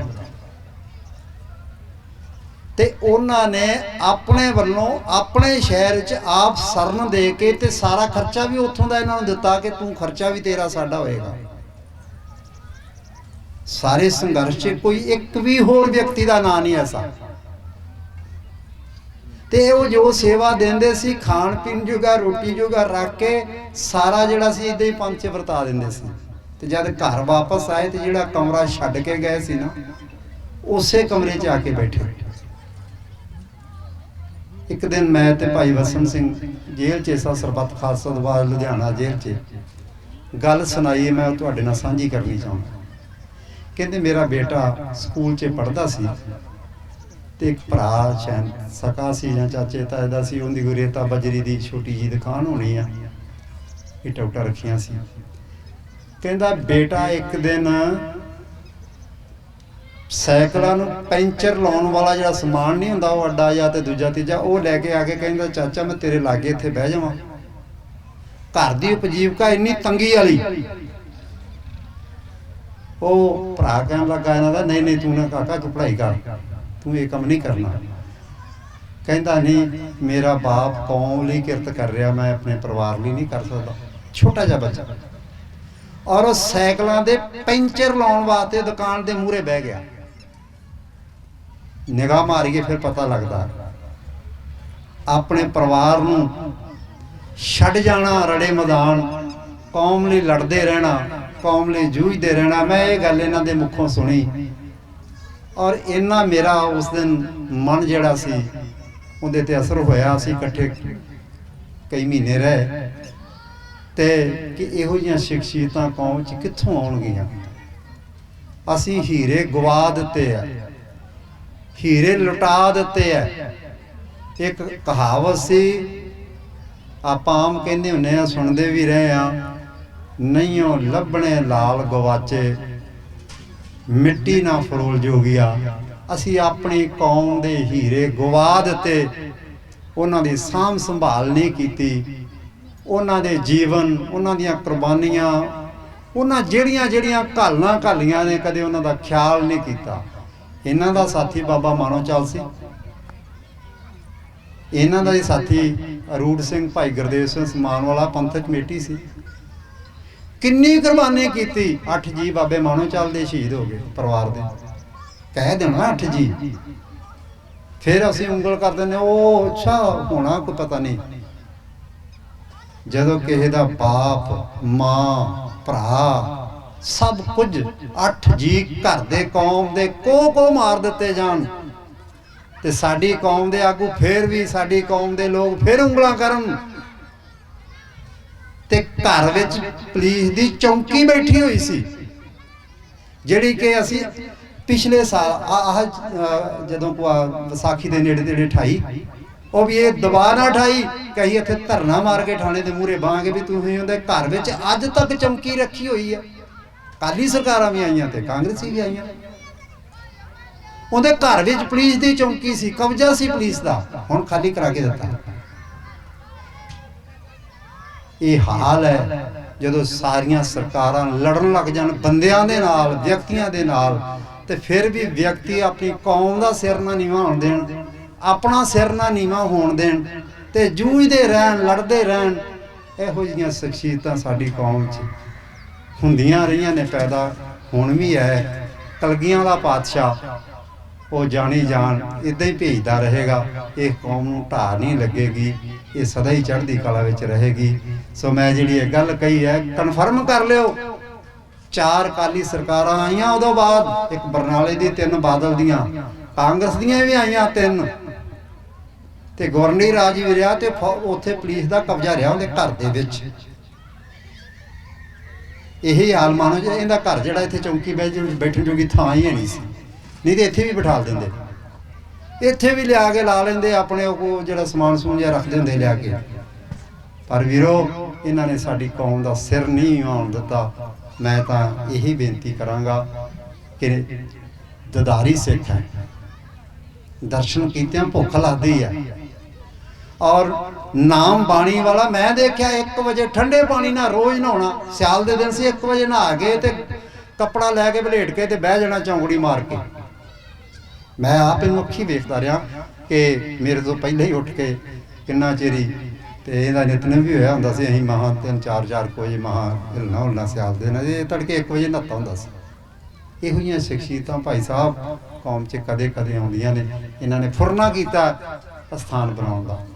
ਮੈਂ ਤਾਂ ਇੱਕ ਨਿਮਾਣਾ ਜਿਹਾ ਸਿੱਖ ਹੋਣ ਦੇ ਨਾਤੇ ਗੁਰੂ ਅੱਗੇ ਅਰਦਾਸ ਕਰ ਸਕਦਾ, ਸੰਗਤ ਨੂੰ ਬੇਨਤੀ ਕਰ ਸਕਦਾ ਕਿ ਆਪਾਂ ਸਾਰੇ ਜਾਣੇ ਰਲ ਕੇ ਸਹਿਯੋਗ ਪਾਈਏ। ਗੁਰੂ ਗ੍ਰੰਥ ਸਾਹਿਬ ਸੱਚੇ ਪਾਤਸ਼ਾਹ ਮਿਹਰ ਰੱਖਣ, ਇਹ ਕਾਰਜ ਜਿਹੜਾ ਚੜ੍ਹਦੀ ਕਲਾ ਨਾਲ ਸੰਪੂਰਨ ਹੋਵੇਗਾ। ਜਰਾ ਸ਼ੱਕ ਨਹੀਂ, ਜਰਾ ਭੁਲੇਖਾ ਨਹੀਂ, ਇਹ ਸੰਪੂਰਨ ਹੋਇਆ। ਦੇਖਦੇ ਚੱਲੋਗੇ ਕਿ ਦਿਨ ਰਾਤ ਦੇ ਵਿੱਚ ਕਿਵੇਂ ਰੋਜ਼ ਦੀਆਂ ਰੋਜ਼ ਬੁਲੰਦੀਆਂ ਨੂੰ ਛੂੰਹਦਾ ਜਾਏਗਾ। ਭੁੱਲਾਂ ਚੁੱਕਾਂ ਦੀ ਖਿਮਾ। ਵਾਹਿਗੁਰੂ ਜੀ ਕਾ ਖਾਲਸਾ, ਵਾਹਿਗੁਰੂ ਜੀ ਕੀ ਫਤਿਹ। ਸ੍ਰੀ ਗੁਰੂ ਗ੍ਰੰਥ ਸਾਹਿਬ ਦੀ ਹਜ਼ੂਰੀ ਵਿੱਚ ਬਿਰਾਜਮਾਨ ਗੁਰੂ ਪਿਆਰੇ ਖਾਲਸਾ ਜੀਓ, ਵਾਹਿਗੁਰੂ ਜੀ ਕਾ ਖਾਲਸਾ, ਵਾਹਿਗੁਰੂ ਜੀ ਕੀ ਫਤਿਹ। ਖਾਲਸਾ ਜੀ, ਬੜਾ ਸਮਾਂ ਹੋ ਗਿਆ ਬੈਠਿਆਂ ਤੇ 2 ਮਿੰਟ ਵਾਸਤੇ ਦਾਸ ਨੇ ਕੌਮ ਦੇ ਉੱਤੇ ਪਿੱਛੇ ਝਾਤੀ ਮਾਰੀਏ। ਬੜੀਆਂ ਮੁਸ਼ਕਲਾਂ ਪ੍ਰੋਬਲਮਾਂ ਆਈਆਂ ਨੇ, ਤੁਸੀਂ ਸਾਰਿਆਂ ਨੇ ਉਹਨੂੰ ਝੱਲਿਆ ਆ। ਕਿਸੇ ਦੇ ਚਾਚੇ ਦਾ ਪੁੱਤ, ਕਿਸੇ ਦੇ ਮਾਮੇ ਦਾ ਪੁੱਤ, ਕਿਸੇ ਦਾ ਭਰਾ, ਕਈ ਪ੍ਰਾਣੀ ਬੈਠੇ ਨੇ, ਉਹਨਾਂ ਖੁਦ ਵੀ ਇਹ ਤਸੱਦਦ ਸਹਾਰਿਆ ਆ। ਕੌਮਾਂ ਸੰਘਰਸ਼ ਲੜਦੀਆਂ ਨੇ, ਉਹੀ ਕੌਮਾਂ ਜਿੰਦਾ ਰਹਿੰਦੀਆਂ ਨੇ ਜਿਹੜੀਆਂ ਸੰਘਰਸ਼ ਕਰਦੀਆਂ ਨੇ ਆਪਣੀ ਕੌਮ ਵਾਸਤੇ, ਆਪਣੀ ਧਰਤੀ ਵਾਸਤੇ, ਆਪਣੀ ਸਮੂਰਤਾ ਵਾਸਤੇ, ਆਪਣੀ ਆਜ਼ਾਦੀ ਵਾਸਤੇ ਲੜਦੀਆਂ ਨੇ। ਕੌਮ ਨੇ ਆਪਣਾ ਸੰਘਰਸ਼ ਲੜਿਆ, ਹਾਰ ਜਿੱਤ ਉਸ ਅਕਾਲ ਪੁਰਖ ਦੇ ਹੱਥ ਹੁੰਦੀ ਆ ਤੇ ਇਹ ਉਹਦੀ ਮਿਹਰ ਆ ਜਿਹੜਾ ਸਿੱਖੀ ਅਸੂਲਾਂ ਦੇ ਉੱਤੇ ਸੰਘਰਸ਼ ਲੜਨਾ ਆ। ਤੇ ਮੇਰੇ ਦਾਸ ਦੇ ਮਨ ਵਿੱਚ ਬੜੇ ਚਿਰ ਦਾ ਸੀ ਕਿ ਕੋਈ ਕੌਮੀ ਪ੍ਰਚਾਰਕ ਇੱਥੇ ਸੇਵਾ ਦਾ ਕੋਈ ਕਾਰਜ ਆਰੰਭਿਆ ਜਾਵੇ। ਉਹ ਆਪਣੇ ਸੱਜਣਾ ਮਿੱਤਰਾਂ ਨਾਲ ਸਲਾਹ ਮਸ਼ਵਰਾ ਕੀਤਾ ਤੇ ਇਹ ਜਿਹੜਾ ਕਾਰਜ ਆ ਇਹ ਤੁਸਾਂ ਨੇ ਜੋ ਸੰਗਤ ਦਾ ਆ, ਗੁਰੂ ਨਾਨਕ ਸਾਹਿਬ ਜੀ ਦਾ ਆ, ਮਨੁੱਖ ਦਾ ਤੇ ਆਪਣਾ ਸਰੀਰ ਰਦੀਂਗਾ ਜੋ ਕੁਝ ਹੈਗਾ ਉਹਦਾ ਹੀ ਆ, ਉਹਨੂੰ ਸਭ ਕੁਝ ਸਮਰਪਿਤ ਆ, ਉਸ ਨੇ ਕਰਾਉਣਾ ਆ। ਤੇ ਗੁਰੂ ਮਹਾਰਾਜ ਸੰਗਤ ਦੇ ਵਿੱਚ ਵਸਦੇ ਨੇ, ਉਹ ਤੁਹਾਡੇ ਵਿੱਚ ਵਸਦੇ ਨੇ। ਇਹ ਸਭ ਕੁਝ ਦਾਸ ਨੇ ਨਹੀਂ, ਤੁਸਾਂ ਕਰਨਾ ਆ। ਇਹ ਸਭ ਕੁਝ ਸੰਗਤ ਦਾ ਆ ਤੇ ਸੰਗਤ ਦੇ ਸਹਿਯੋਗ ਨਾਲ ਹੀ ਇਹ ਸਾਰੇ ਕਾਰਜ ਹੋਣੇ ਆ। ਅਰਦਾਸ ਕਰਿਓ ਕਿ ਇਹ ਕਾਰਜ ਜਿਹੜਾ ਆ ਇਹ ਜਲਦੀ ਸੰਪੂਰਨ ਹੋਵੇ ਤੇ ਇੱਥੇ ਸਿੱਖੀ ਦਾ ਜਿਹੜਾ ਕੋਈ ਗੱਲ ਆ ਉਹ ਇੱਥੋਂ ਚਲਾਈ ਜਾਵੇ। ਤੇ ਜਿੰਨੇ ਵੀ ਤੁਸੀਂ ਚੱਲ ਕੇ ਆਏ ਜੋ ਤੁਹਾਡਾ ਬਹੁਤ ਬਹੁਤ ਧੰਨਵਾਦ। ਅੱਜ ਸਾਡੇ ਕੋਲ ਸਾਡੇ ਜਿਹੜੇ ਬਹੁਤ ਹੀ ਸਤਿਕਾਰਯੋਗ ਜਿਹੜੇ ਸੰਤ ਬਾਬਾ ਜਰਨੈਲ ਸਿੰਘ ਜੀ ਖਾਲਸਾ ਪਿੰਡ ਰਾਣਾ ਤੋਂ ਬਾਅਦ ਬ੍ਰਹਮ ਗਿਆਨੀ ਸੰਤ ਬਾਬਾ ਠਾਕਰ ਸਿੰਘ ਜੀ, ਜਿਨ੍ਹਾਂ ਨੇ ਬੜਾ ਲੰਬਾ ਅਰਸਾ ਕੌਮ ਦੀ ਟਕਸਾਲ ਦੀ ਸੇਵਾ ਕੀਤੀ ਆ, ਅੱਜ ਉਹਨਾਂ ਦੇ ਭਤੀਜੇ ਸਾਡੇ ਵਿੱਚ ਮੌਜੂਦ ਆ। ਬੜੀ ਖੁਸ਼ੀ ਹੋਈ ਕਿ ਉਹ ਬੜਾ ਲੰਬਾ ਪੈਂਡਾ ਤੈਅ ਕਰਕੇ ਸਾਡੇ ਕੋਲ ਆਏ। ਜਥੇਦਾਰ ਬਹਾਦਰ ਸਿੰਘ ਜੀ ਰਾਹੋਂ, ਕੱਲੂਕਾਰਾ ਸਾਹਿਬ ਜੀ ਦੇ ਜਿਹੜਾ ਸ਼ਹੀਦਾਂ ਦਾ ਸਥਾਨ ਆ, ਮਾਸਟਰ ਜੌਹਰ ਸਿੰਘ ਜੀ ਸਾਬਕਾ MLA, ਉਹਨਾਂ ਨੇ ਬਹੁਤ ਹੀ ਉੱਥੇ ਸੇਵਾ ਕਰਾ ਰਹੇ ਆ ਤੇ ਉਹ ਵੀ ਇੱਥੇ ਪਹੁੰਚੇ ਨੇ। ਸਾਡੇ ਸਤਿਕਾਰਯੋਗ ਦਮਦਮੀ ਟਕਸਾਲ ਦੇ ਜਿਹੜੇ ਬੜਾ ਲੰਬਾ ਅਰਸਾ ਅੱਜ ਵੀ ਉਹ ਟਕਸਾਲ ਦੇ ਨਾਂ ਨਾਲ ਹੀ ਜਾਣੇ ਜਾਂਦੇ ਨੇ, ਭਾਈ ਮੋਹਕਮ ਸਿੰਘ ਜੀ ਹੁਣੀ। ਇਹ ਸਾਰਿਆਂ ਨਾਲ ਬੜਾ ਪਿਆਰ ਆ। ਭਾਈ ਬਹਾਦਰ ਸਿੰਘ ਜੀ ਹੁਣੀ ਤੁਹਾਨੂੰ ਦੱਸਿਆ ਹੀ ਆ, ਸਾਰਿਆਂ ਨੇ ਇਕੱਠੇ ਰਹੇ ਆ ਤੇ ਬੜਾ ਪਿਆਰ ਆ। ਤੇ ਜਿੰਨੇ ਵੀ ਤੁਸੀਂ ਚੱਲ ਕੇ ਆਏ ਜੋ ਰਿਸ਼ਤੇਦਾਰ ਸੱਜਣ ਮਿੱਤਰ, ਸਾਰਿਆਂ ਦਾ ਬਹੁਤ ਬਹੁਤ ਧੰਨਵਾਦ। ਤੇ ਇਸ ਕਾਰਜ ਵਿੱਚ ਸਾਰਿਆਂ ਦਾ ਜੋ ਸਾਰਿਆਂ ਸਹਿਯੋਗ ਦਿੱਤਾ ਆ, ਮਾਇਆ ਭੇਜੀ ਆ, ਉਹਨਾਂ ਸਾਰਿਆਂ ਸੱਜਣਾਂ ਦਾ ਬਹੁਤ ਬਹੁਤ ਧੰਨਵਾਦ। ਅਕਾਲ ਪੁਰਖ ਸਾਰੀ ਕੌਮ ਨੂੰ, ਸਾਡੀ ਕੌਮ ਨੂੰ ਚੜ੍ਹਦੀ ਕਲਾ ਬਖਸ਼ਣ। ਇਹਨਾਂ ਕੁਝ ਕਹਿੰਦਾ ਹੋਇਆ ਖਿਮਾ ਦਾ ਜਾਚ ਕਹਾਂ। ਵਾਹਿਗੁਰੂ ਜੀ ਕਾ ਖਾਲਸਾ, ਵਾਹਿਗੁਰੂ ਜੀ ਕੀ ਫਤਿਹ।